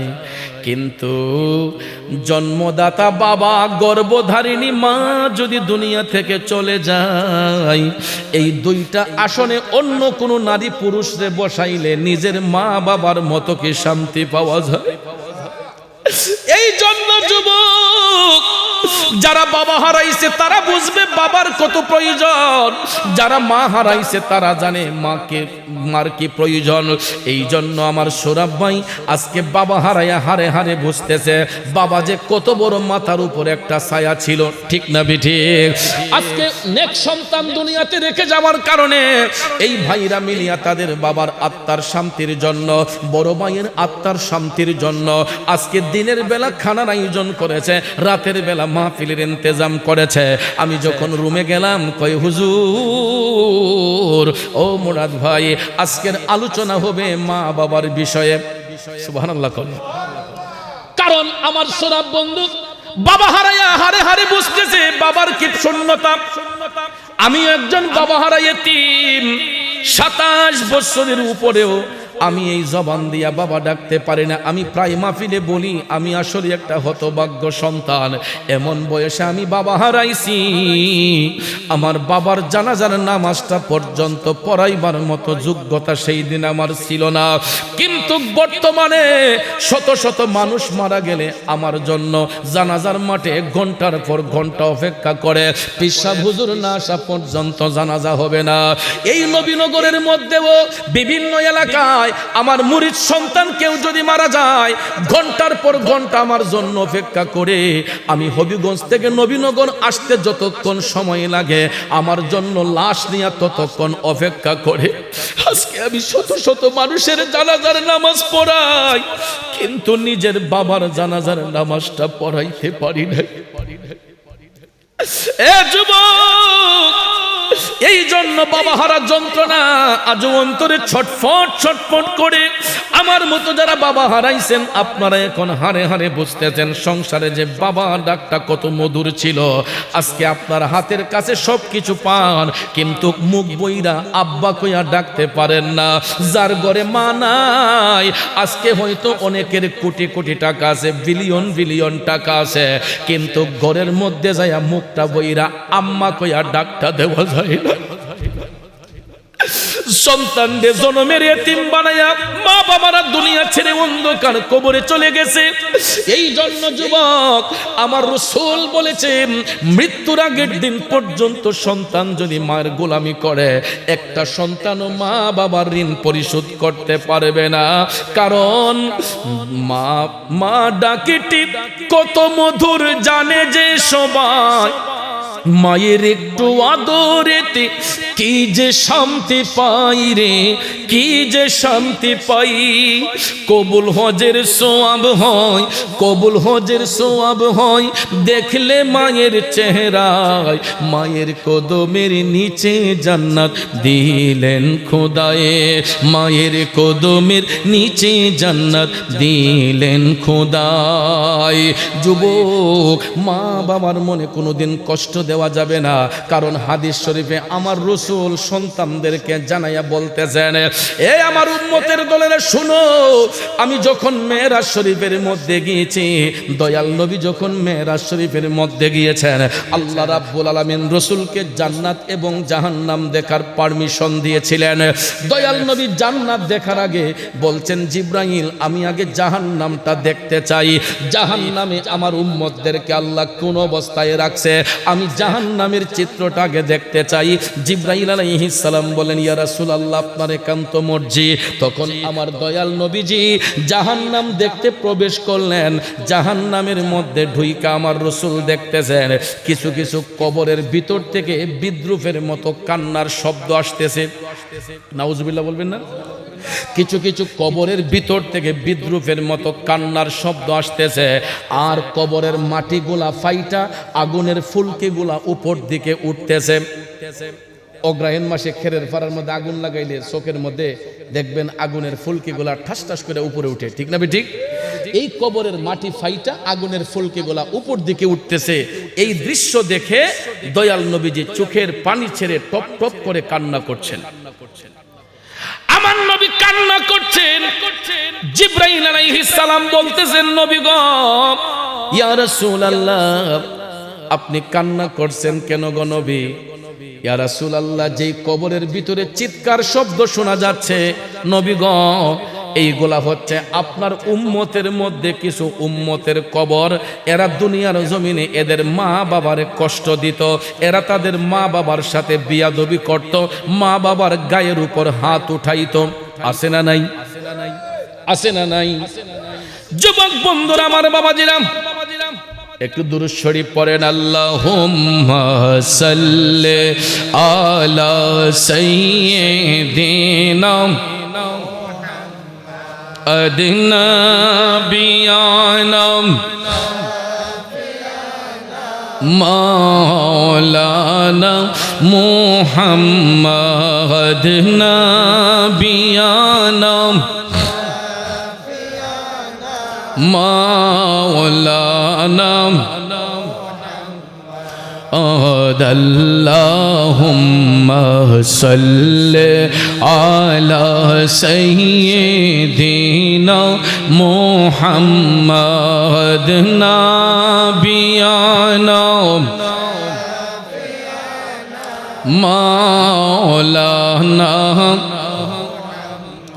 আমার বাবাজিরা, বন্ধুরা, জিবরাইল আলাইহিস সালাম ডাক দিয়া কয়, নবী গো, আপনি যেই কবরের ভিতর থেকে কান্নার শব্দ শুনতেছেন, এরা আপনার উম্মতের মধ্যেই একদল লোক। দুনিয়ার জমিনে গণবিয়ারা তাদের মা বাবার গায়ের উপর হাত উঠাইতো, এরা তাদের মা বাবারে কষ্ট দিত। নবী গো, এরা তাদের মা বাবার অবাধ্য হইয়া চলাফেরা করত। বলুন, এই লোক প্রকৃতির লোক জমিনে আছে না নাই? তখন জিবরাইল আলাইহিস সালাম বলতেছে, নবী গো, মা বাবার দিলের মধ্যে আঘাত করার কারণে আল্লাহ তাআলা কবরের মধ্যে তাদেরকে আযাব দিচ্ছে। আর যে কান্নার শব্দটা শুনতে পাচ্ছেন নবী গো, এই কান্নাটা যদি দুনিয়ার জমিনে একবার প্রকাশ করা হইতো, পৃথিবীর পূর্ব পশ্চিম উত্তর দক্ষিণ প্রান্ত থেকে সারা পৃথিবীর মানুষ এই কান্নার আওয়াজ শুনতে পেত। নাউজুবিল্লাহ বলেন। যেই মা বাবার অবাধ্য সন্তানগুলোকে কবরে আযাব দেওয়া হয়, জিবরাইল আলাইহিস সালাম বলছেন, ইয়া রাসূলুল্লাহ, এই কান্নার শব্দটা যদি দুনিয়ার জমিনে একবার প্রকাশ করা হইতো, তাহলে গোটা পৃথিবীর মানুষ এই কান্নার আওয়াজ শুনতে পাইতো। তাইলে চিন্তা করেন, আমরা একজন কথা বললে পিছন থেকে ভালো করে কথা শোনা যায় না, মাইক দিয়ে যদি কথা বলি হয়তো কয়েক কিলোমিটার জায়গা নিয়ে আমাদের ভয়েস শোনা যাবে, ঠিক না ঠিক? কিন্তু জিবরাইল বলতেছে যে মা বাবার অবাধ্য সন্তানগুলোকে জাহান্নামে যেই আগুন দিয়ে জ্বালানো হয়, এই জাহান্নামের আগুনের তাপে এরা যে চিৎকার করে কান্না করে, ওই কান্নার শব্দটা যদি দুনিয়াতে প্রকাশ করা হইতো, গোটা পৃথিবীর মানুষ সেটা শুনতে পাইতো। জোরে কোন নাউজুবিল্লাহ। শুধু তাই নয়, এই জাহান্নামীদের কবরে যে আযাব দেওয়া হয়, এই আগুনের তাপটা যদি দুনিয়াতে একটা সুইয়ের ভিতর দিয়ে দেওয়া হইতো, সুইয়ের নালা দিয়ে দেওয়া হতো, গোটা পৃথিবীর মানুষের চেহারাটা জ্বলে অন্ধকার হয়ে যেত। জোরে কোন নাউজুবিল্লাহ। তাইলে বলুন, মাতা পিতার সঙ্গে সৎ ব্যবহার দরকার নাকি দুর্ব্যবহার দরকার? যার ঘরে মা আছে বাবা আছে, আমি আপনাদের পায়ে হাত রেখে বলে যাব, আমরা অনেকেই তো কম বেশ মা বাবাকে কষ্ট দিয়েছি, অনেক সময় হয়তো ভুলবশত মা বাবারে দুঃখ দিয়েছি। আজকের মাহফিলটা ছেড়ে বাড়িতে যাইয়া ও যুবক, বাবার পায়ে হাত ধরে মাপ চাইবা, মায়ের পায়ে হাত ধরে মাপ চাইবা যে আব্বা আমি ভুল করেছি, আমি অন্যায় করেছি, আমারে ক্ষমা করে দাও। দেখবেন পাপী জবানে বলে যাচ্ছে, আপনার বাবার দিলটা যতই পাষাণ হোক না কেন, সন্তান গিয়া যখন বাবার কাছে সরি স্বীকার করবে, সন্তান গিয়া যখন মার কাছে সরি স্বীকার করবে, দেখবেন মা বাবার চোখের পানিগুলা ঝরঝর করে পড়তে শুরু করবে, ঠিক না বিঠে? কারণ সন্তানের জন্য কখনো কোনোদিন মা বাবার দিল পাষাণ হয় না। বন্ধু, এর বাস্তবতা হইল, আমার গাউসে পাকের জামানায় বাগদাদের জমিনে এই রকম একটা বেয়াদব সন্তান ছিল। অহরহ সে তার মারে কষ্ট দিত, জ্বালা যন্ত্রণা দিত। নাউজুবিল্লাহ কইতেন না? অহরহ তার মারে কষ্ট দিত, অবাধ্য বকাবকি করত, গালিগালাজ করত। আজকাল আমাদের সমাজে এই প্রকৃতির কিছু লোক আছে যেগুলা নেশাগ্রস্ত, মাদকাসক্তে আসক্ত। যারা মাদকাসক্ত, মাদকের সঙ্গে যেই সন্তানগুলা জড়িত, এদের ইনকামিং সোর্স নেই। যখন হাতে টাকা না থাকে, তখন একটা দুর্বল জায়গা আছে ঘরের মধ্যে, মা, ওই মাটাকে আইসা দেখবেন জ্বালা যন্ত্রণা দেয় টাকা দেওয়ার জন্য। মাকে ব্ল্যাকমেইল করে, যদি টাকা না দাও তোমার সামনে ফাট দিয়ে মরে যাবো। কথা কোন আছে না? এই রকম অনেক কমপ্লেইন আমাদের কাছে আসে, অনেক অভিযোগ আমাদের কাছে আসে। ও যুবক, মাদকাসক্ত হয়ে তো তোমার ভবিষ্যৎ সুন্দর হচ্ছে না, তোমার জীবনটাও নষ্ট, পরিবারটাও কলঙ্কের ছাপ পড়লো। কথা বলেন। যারা মাদক বিক্রি করে, মাদক সেবন করে, এরা সমাজেরও শত্রু, পরিবারেরও শত্রু, এরা দেশের শত্রু। কথা কোন ঠিক না ঠিক? কারণ যেই জিনিসটা আমাদের দেহকে নষ্ট করে, যেই জিনিসটা আমাদের সমাজকে নষ্ট করে, এটা কি ভালো না খারাপ? এটা অবশ্যই খারাপ। এই জন্য যারা মাদকের ব্যবসা করে, এটা থেকে দূরে থাকতে হবে। নেশা জাতীয় দ্রব্য যারা, যেমন ইয়াবা ট্যাবলেট যারা সেবন করে, ইয়াবা ট্যাবলেট যারা বিক্রি করে, ভাইয়ার আমার, এটার দ্বারাতে আমাদের সমাজ এবং বাগদাদের জমিনে অবাধ্য সন্তান অহরহ মারে কষ্ট দিত, মারে আঘাত দিত। এমন একদিন মার উপর যখন হাত উঠাইছে, ওই মা অন্তর থেকে অভিশাপ না দিয়া শুধু চোখের পানি চাইরা আমার আল্লাহরে ডাক দিয়া কইছে, আল্লাহ, আমার পেটের সন্তান, আমার গর্ভের সন্তান আমারে এমন জ্বালা যন্ত্রণা দিচ্ছে, এমন ভাবে মারপিট করছে, আল্লাহ গো, হয়তো তুমি আমি মারে নিয়ে যাও, নাইলে আমার চোখের সামন থেকে তুমি তারে নিয়ে যাও।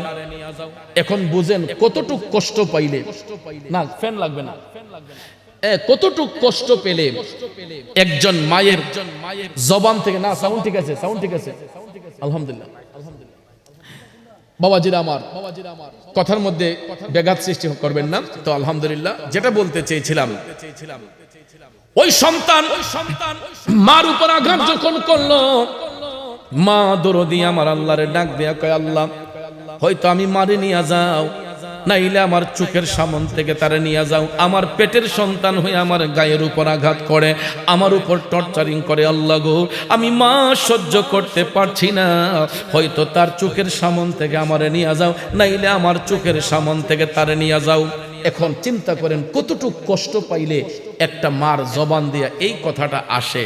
এই যুবকরা শোনো, এরপরও সন্তানের জন্য মায়ের দিল পাষাণ হয় না। কিভাবে? আমার গাউসে পাক এটার বাস্তবতা। ভাইয়ের আমার, এক পর্যায়ে যখন মা যখন এই অভিশাপ দিল, দেখা যায় আল্লাহ রাব্বুল আলামিন ওই সন্তানের উপর নারাজ হয়ে গেলেন, তার উপর আল্লাহ লানত চলে আসলো, সন্তানটা দুনিয়ার জমিন থেকে বিদায় হয়ে গেছে।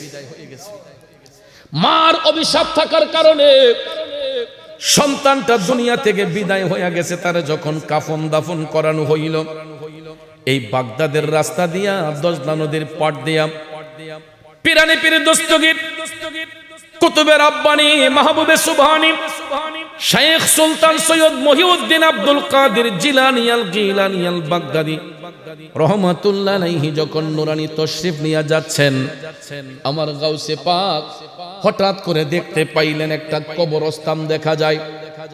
এই কবরস্থানের মধ্যে গাউসে পাক লক্ষ্য করলেন একটা নতুন কবরস্থান দেখা যায়। তো ইমানদারদের কাজ হলো, তারা যদি কোনো কবরের পাড় দিয়ে হেঁটে যায়, তখন তারা কবর জিয়ারতে দাঁড়িয়ে যায় এবং কবরবাসীকে সম্মান দিয়ে তারা সালাম নিবেদন করে, জিয়ারত করে, ইস্তেগফার করে মুমিনরা এই রাস্তা দিয়ে যায়। আমি জানি না আমার বেলায় কি হয়, আমিও যখন রাস্তাঘাটে কবরস্থান দেখি, অন্তত আসসালামু আলাইকুম ইয়া আহলাল কুবুর, সূরা ফাতিহা, সূরা ইখলাস, কয়েক মর্তবা দুরূদ শরীফ পড়ে আমি একটু ইস্তেগফার করে মুনাজাত করে যাই, অন্তত গাড়িতে বসে হলো। কারণ এটা আমার গাউসে পাক থেকে শিক্ষা নিয়েছি। তো আমরাও তো অনেক সময় কবরের পাড় দিয়ে যখন যাই, আসসালামু আলাইকুম ইয়া আহলাল কুবুর, কবরবাসীকে আমরা সালাম দিয়ে যাই। কথা কোন দেই না? কেন দেই? কারণ আমরা তাদেরকে দেখি না, কবরবাসীর রূহ দিয়ে আমাদেরকে দেখে। আমরা তাদেরকে দেখি না, কিন্তু তাদের রূহ দিয়ে আমাদেরকে দেখে। এই জন্য আমরা কবরবাসীরে সালাম দেই। অনেকে বলতে পারে যে হুজুর, কবরবাসীরে সালাম দিলে এরা উত্তর দিব কেমনে? কিন্তু বাজান, তারা সালামের উত্তর দিতেছেন, আমরা চর্ম চোখ দিয়ে তাদেরকে দেখি না, কিন্তু তাদের রুহানি দৃষ্টি দিয়ে আমাদেরকে দেখে। এই জন্য আমরা যদি তাদেরকে পুনরায় দেখতাম, তাহলে তো আমরা অজ্ঞান হয়ে যাইতাম। কথা বলেন ঠিক না ঠিক? কারণ যে চলে যায় সে আর ফিরে আসে না, যে চলে যায় সে আর বেঁকে আসে না, কিন্তু রুহ জিন্দা থাকে, রুহের কোনো মৃত্যু নাই। দেহের পচন ধরে যায়, এই জন্য দেহটাকে মাটির মধ্যে দাফন করে দেই, কিন্তু রুহের কোনো মৃত্যু হয় না, রুহের স্থান হয়। রুহের দুইটা স্থান, একটা হলো ইল্লিন আর একটা হলো সিজ্জিন। নেক আত্মার রুহ যদি হয় এটা ইল্লিনে চলে যায়, বদ আত্মার রুহ যদি হয় এটা সিজ্জিনে চলে যায়। সিজ্জিন হলো তাহতার সারা, পাতালের শেষ সীমায় অন্ধকারাচ্ছন্ন জায়গা, আর ইল্লিন হলো 7 আসমানের উপরে, এটা হলো ইল্লিন, একটা আলোকিত জায়গা, সুন্দর জায়গা, এখানে নেক আত্মার রুহকে রাখা হয়। কিন্তু ভাইয়ার আমার, উভয় জায়গা থেকেই রুহানি দৃষ্টি দিয়া কবরবাসীরা আমাদেরকে দেখতে পায়। অনেক সময় যদি কোনো কবরের মধ্যে আযাব থাকে, কোনো কবরবাসীর রুহ যদি সিজ্জিনেও চলে যায়, দুনিয়াতে যদি নেক সন্তান রেখে যায়, ওই নেক সন্তানরা যদি তার কবরবাসীর জন্য আল্লাহর কাছে অ্যাপ্লিকেশন করে, অনেক সময় সন্তানের ফরিয়াদের কারণে আল্লাহ তাআলা সিজ্জিন থেকে অনেককে ইল্লিনে দান করে দেয়। এই জন্যই দুনিয়াতে সন্তান রেখে যায়, নেক সন্তান রেখে যায়। শুধু সন্তান রেখে গেলে হবে না, নেক সন্তান রেখে যেতে হবে, যেই সন্তান আপনার আমার জন্য ইস্তেগফার করবে, আমার আপনার আত্মার শান্তি কামনা করবে। এই জন্য এরকম সন্তান দুনিয়াতে রেখে যেতে হয়। কথা কোন ঠিক না ঠিক? এই জন্য আমার ভাইয়েরা, গাউসে পাক নতুন কবরস্থান দেখা আমার গাউসে পাক একটু জিয়ারতে দাঁড়াইলেন। জিয়ারতে দাঁড়াইয়া যখন গাউসে পাক চোখ বন্ধ করে কাশফুল কুলুব যখন হয়ে গেল, অন্তর চক্ষু দিয়া যখন কবরের মধ্যে দৃষ্টি দিলেন, কাশফুল কুলুব যখন মুমিনদের হয়ে যায়, তখন তারা চোখ বন্ধ করলে শুধু দুনিয়ার আখিরাত নয়, আল্লাহর আরশ পর্যন্ত দেখতে পায়। যাদের কাশফুল কুলুব হয় অন্তর চক্ষু যাদের পরিষ্কার হয়, কাল্ব যাদের নূরান্বিত হয়ে যায়, এই অন্তরের চোখ দিয়া, জাহিরি চোখ দিয়া তো আপনি কয়েক মাইল দেখবেন বা কয়েকশো মাইল দেখবেন, কিন্তু অন্তরের চোখ যদি আপনার খুলে যায়, তাহলে এই অন্তরের চোখ দিয়ে দুনিয়া, আখিরাত এবং আল্লাহর আরশ পর্যন্ত দেখা সম্ভব হয়ে যায়। আমার গাউসে পাক এমনই একজন আল্লাহর ওলি, তিনি কুতুবে রাব্বানি মাহবুবে সুবানি শাইখ সুলতান মহিউদ্দিন সৈয়দ আব্দুল কাদের জিলানী আল গিলানী অন্তর চক্ষু দিয়া ওই কবরের মধ্যে দৃষ্টি দিয়া দেখতেছেন আল্লাহ রাব্বুল আলামিন ওই কবরের ভিতরে জাহান্নামের আগুন দাউ দাউ করে জ্বালাচ্ছে। জাহান্নামের আগুনের দৃশ্য দেখা হুজুর গাউসে পাক হাউমাউ করে কান্না শুরু করলেন। আমার গাউসে পাক চিল্লাইয়া যখন কান্না শুরু করলেন, ওনার কান্নার শব্দ শুনিয়া আশেপাশের লোক সবাই জমে গেছে।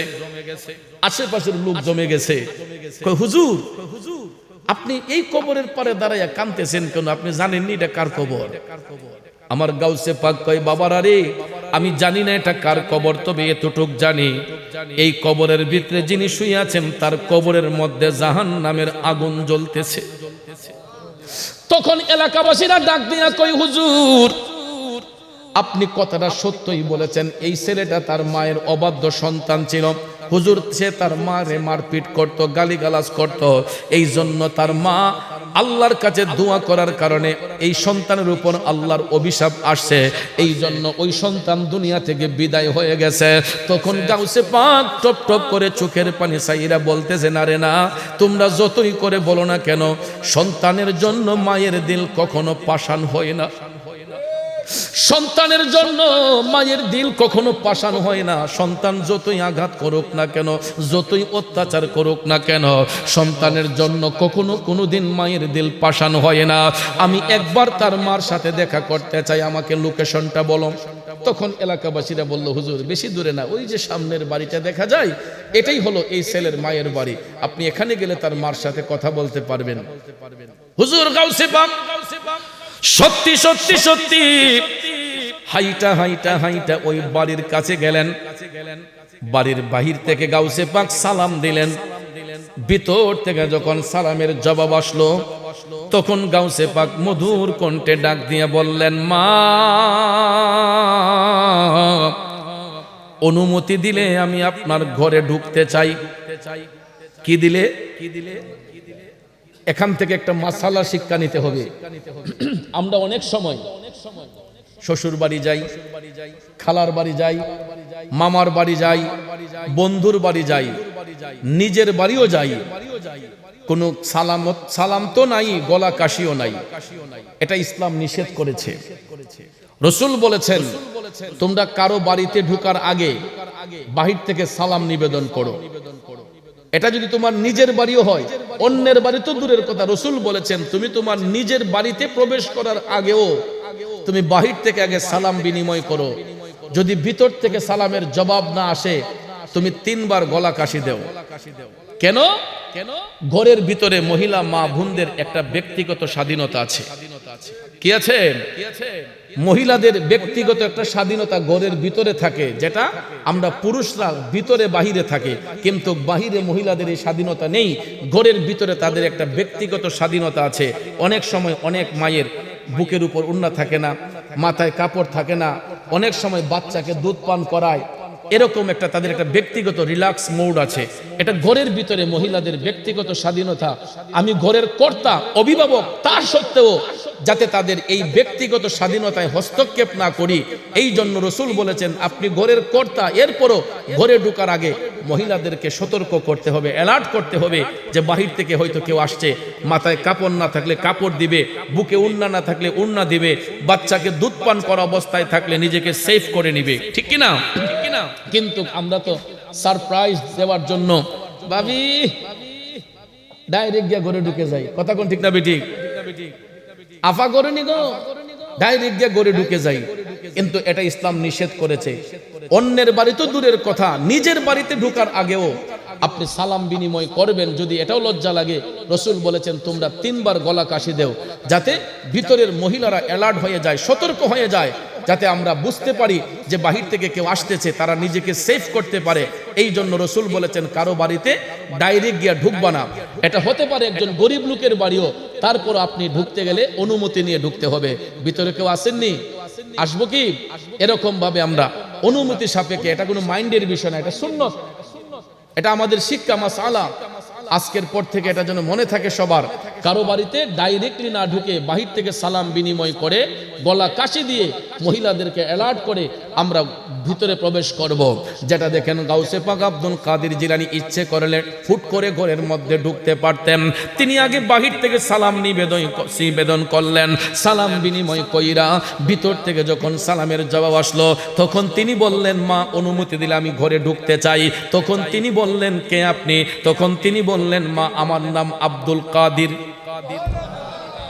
আবার এটাও একটা মাসালা, অনেক সময় দেখবেন রাতের অন্ধকারে আমাদের মফস্বলে আমাদের ঘরের সামন দিয়া রাস্তা দিয়ে অনেক আগন্তুক যায়, অনেক মানুষ যায়। ঘরের ভিতরে গৃহস্থ তাকে যদি পায়ের শব্দ শুই না জিজ্ঞেস করে, কে যাচ্ছেন? আমি না, আমি কি কালাসুরা না দলাসুরা? আমি তো দুনিয়া সবাই আমি। কথা বলেন, আমি তো সবাই আমি। রাসূল বলেছেন তুমি তোমার পরিচয় ব্যক্ত করো।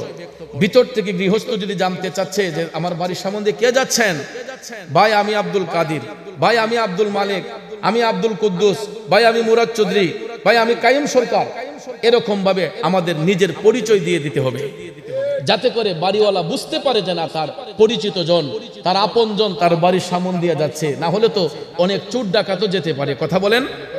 এই জন্য কেউ যদি জিজ্ঞেস করে ঘরের ভিতর থেকে কে যাচ্ছেন, আমি বলতে নাই, বলতে হবে কি আমি অমুক, আমার পরিচয় দিতে হবে, যাতে করে গৃহস্থ বুঝতে পারে যে না আমার ঘরে দিয়ে অমুক ব্যক্তি যাচ্ছেন। কথা বলেন ঠিক না?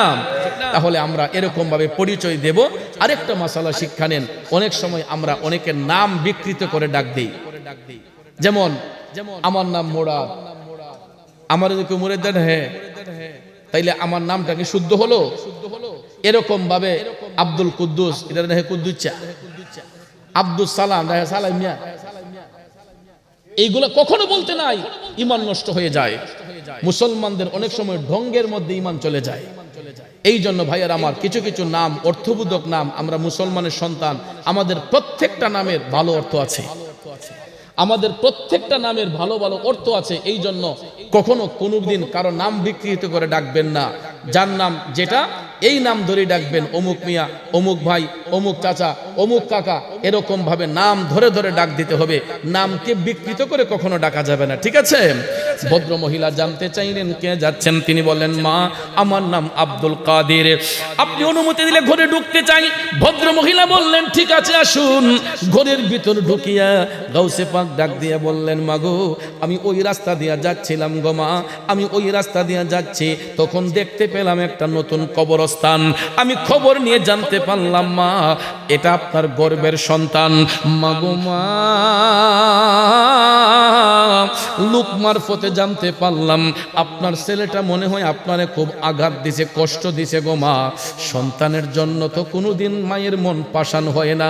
মা আমি আব্দুল কাদের একজন মুসাফির মানুষ, আপনার কাছে অনুরোধ করছি গো মা, আপনি আপনার সন্তানটারে মাফ করে দেন।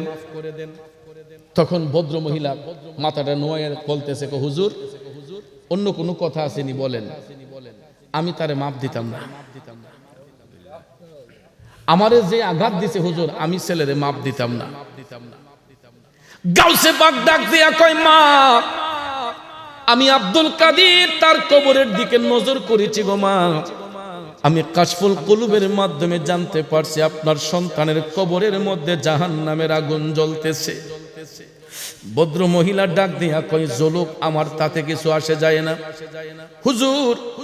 এই ছেলে আমারে যেই জ্বালা যন্ত্রণা দিছে, সে জাহান্নামের আগুনে জ্বললে আমার কিছু যায় আসে না। গাউসে পাক টপ টপ করে চোখের পানি সাইরা কান্দা কয়, মাগো সন্তানের জন্য কোনোদিন মায়ের দিলটা পাষাণ হয় না।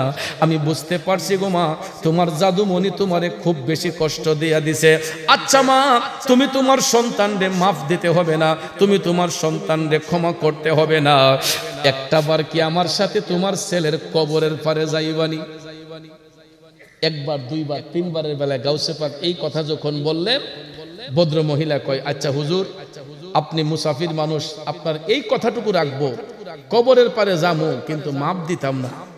গাউসে পাক কয়, ঠিক আছে, তুমি দিও না, আমার সাথে একটু আসো। সঙ্গে সঙ্গে ভদ্র মহিলা গাউসে পাকের সঙ্গে হাইটা হাইটা তার বাচ্চার কবরের পারে গিয়া দাঁড়াইল। আমার গাউসে পাক তখন আমার আল্লাহরে ডাক দিয়া কয়, মৌলাজি, তোমার রহিম নামটি থাকিতে আমি পাপী ডুইবা যাইতাম নি। করিম রহিম নামটি তোমার, আল্লাহ কাদের গুনি, আমি পাপী ডুইবা যাইতাম নি।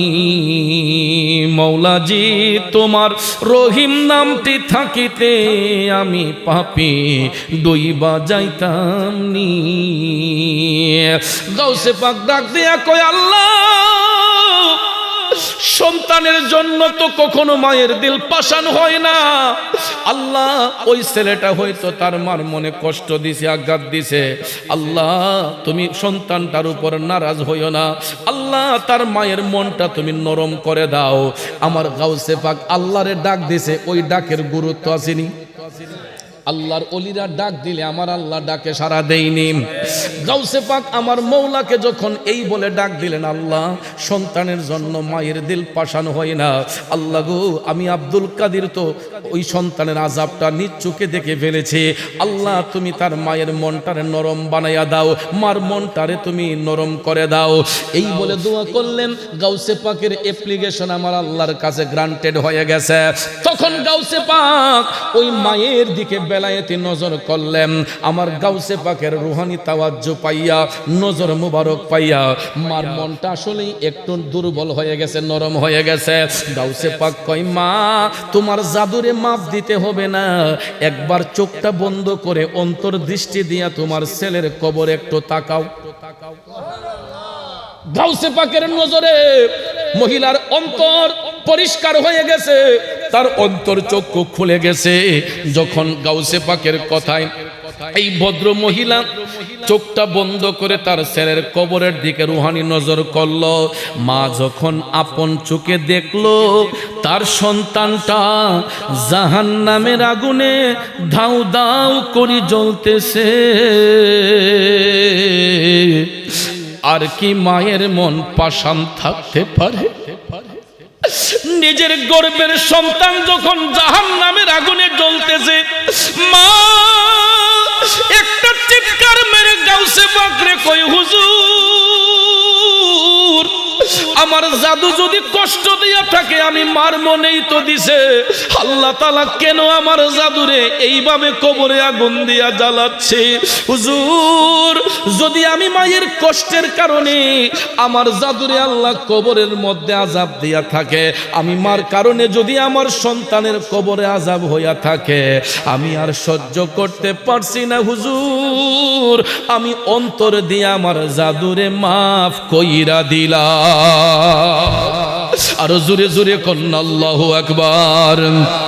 বাবাকে তোমরা জানিও কাবা, মদিনা জানিও মাকে, বাঁচিয়া যদি গো থাকে, হো তোমরা করিও ভাই বন্ধুগণ মাতা পিতার খেদমত, করিও নবীর উম্মত, করিও নবীর উম্মত। হই আমি করি নাই, করিতে পারি নাই আমার পিতা মাতার খেদমত, করিও নবীর উম্মত, করিও নবীর উম্মত। যুবক ভাইয়েরা, বন্ধুরা, মা যখন ডাক দিয়া বলল, হুজুর আমার কারণে যদি আল্লাহ তাআলা আমার সন্তানের কবরে আযাব দিয়া থাকে, আমি মা অন্তর থেকে আমার জাদুরে মাফ কইরা দিলাম।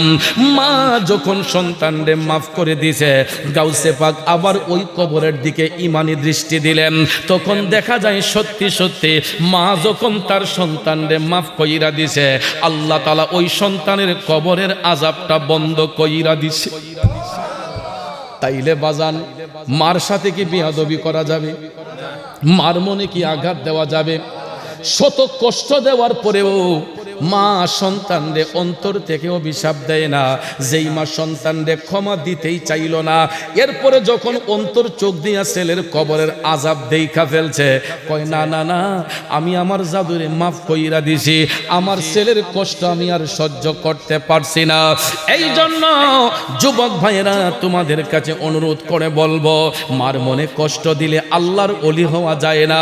যুগে যুগে যারা আল্লাহর ওলি হয়েছেন, পীর আউলিয়া গৌস কুতুব হয়েছেন, একমাত্র মায়ের সেবার মাধ্যমে।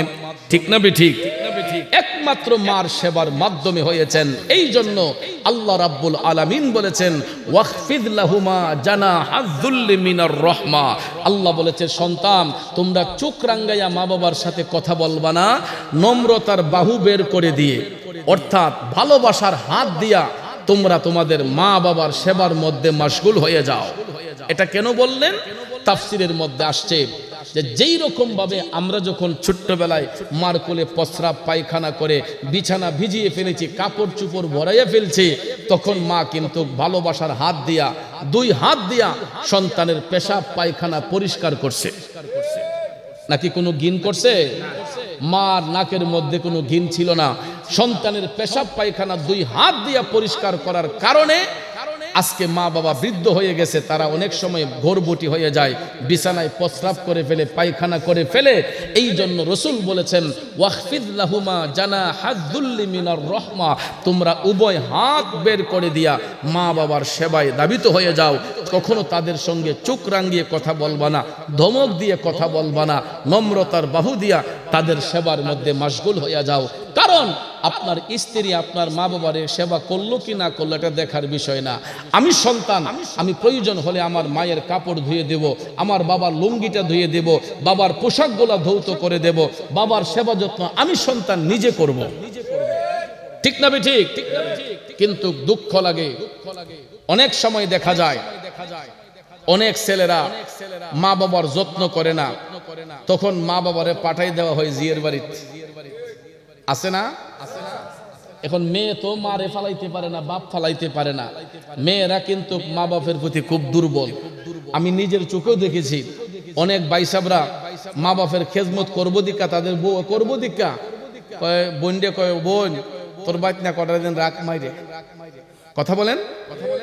এই মেয়েটা তো স্বামীর গোর করতেছে, কিন্তু এটা কোনো ভাই চিন্তা করে না যে আমার বোন জামার কাছে আমাদের লজ্জা হবে, আমাদের শরম হবে। এই শরম লজ্জা ধুয়ে মুইছা দেখবেন জিয়ের বাড়িতে মা রে পাঠাই দেওয়া হয়, বাপ রে পাঠাই দেওয়া হয়, মা গর্ভবতী, বাবা গর্ভবতী, ওই মেয়েটা স্বামী সংসারও করতে হয়, আবার মা বাপের ভরণ পোষণ করতে হয়, শ্বশুর শাশুড়ির খেজমত করতে হয়। এটা কখনো উচিত নয়। আমরা পুরুষ হয়েছি বিদায় তাই বলে কি আমরা মা বাবাকে সেবা করব না? অবশ্যই করবেন, লজ্জার কোনো বিষয় না। আমার আম্মা মুরব্বী মানুষ, বৃদ্ধ মানুষ, এখনো আম্মা গোসল করে আসলে আম্মার কাপড়টা বাথরুমে থাকলে আমি গোসলে গেলে নিজে ধুইয়া দিয়ে দিই। কি আমার পিরালি ছুটে গেছে? আমার সম্মান কমে যাবে? আমার মার পরনের কাপড়টা আম্মা রাইখা আসেন, আমি ধুয়ে দেব, কারণ আম্মা তো এখন বৃদ্ধ মানুষ। কথা কোন ঠিক না? আম্মার এখন বার্ধক্য, এখন উনার কাপড় চোপড় ধোয়া উনার পক্ষে সম্ভব না। কিন্তু ওই মা একদিন শুধু আমার কাপড় নয়, আমরা 6টা ভাই বোনের কাপড় নিজের হাতে ধৌত করেছেন, পরিষ্কার করেছেন।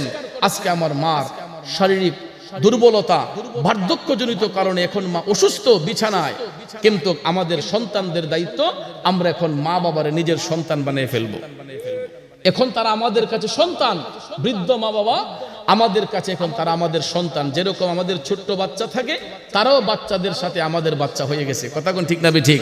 তাদেরকে ভালো করে লুক আফটার করতে হবে, দেখাশোনা করতে হবে।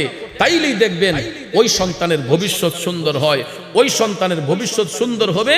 আর তার সন্তানগুলো যখন নিজ চোখে দেখবে যে আমার দাদা দাদির খেজমত আমার আব্বা নিজে করছে, তাহলে তো আমরা আমার বাপের মা বাপের খেজমত করণ লাগবো। তখন আপনার ঔরসের সন্তান আপনি যখন বৃদ্ধ হবেন তখন দেখবেন আপনার সেবা করবে। দুনিয়াটা ধার উদ্ধারের জায়গা। যে যেমন কর্ম করবে তেমন কর্মের ফল ভোগ করবে, যে যেমন কর্ম করবে তেমন কর্মের ফল ভোগ করবে।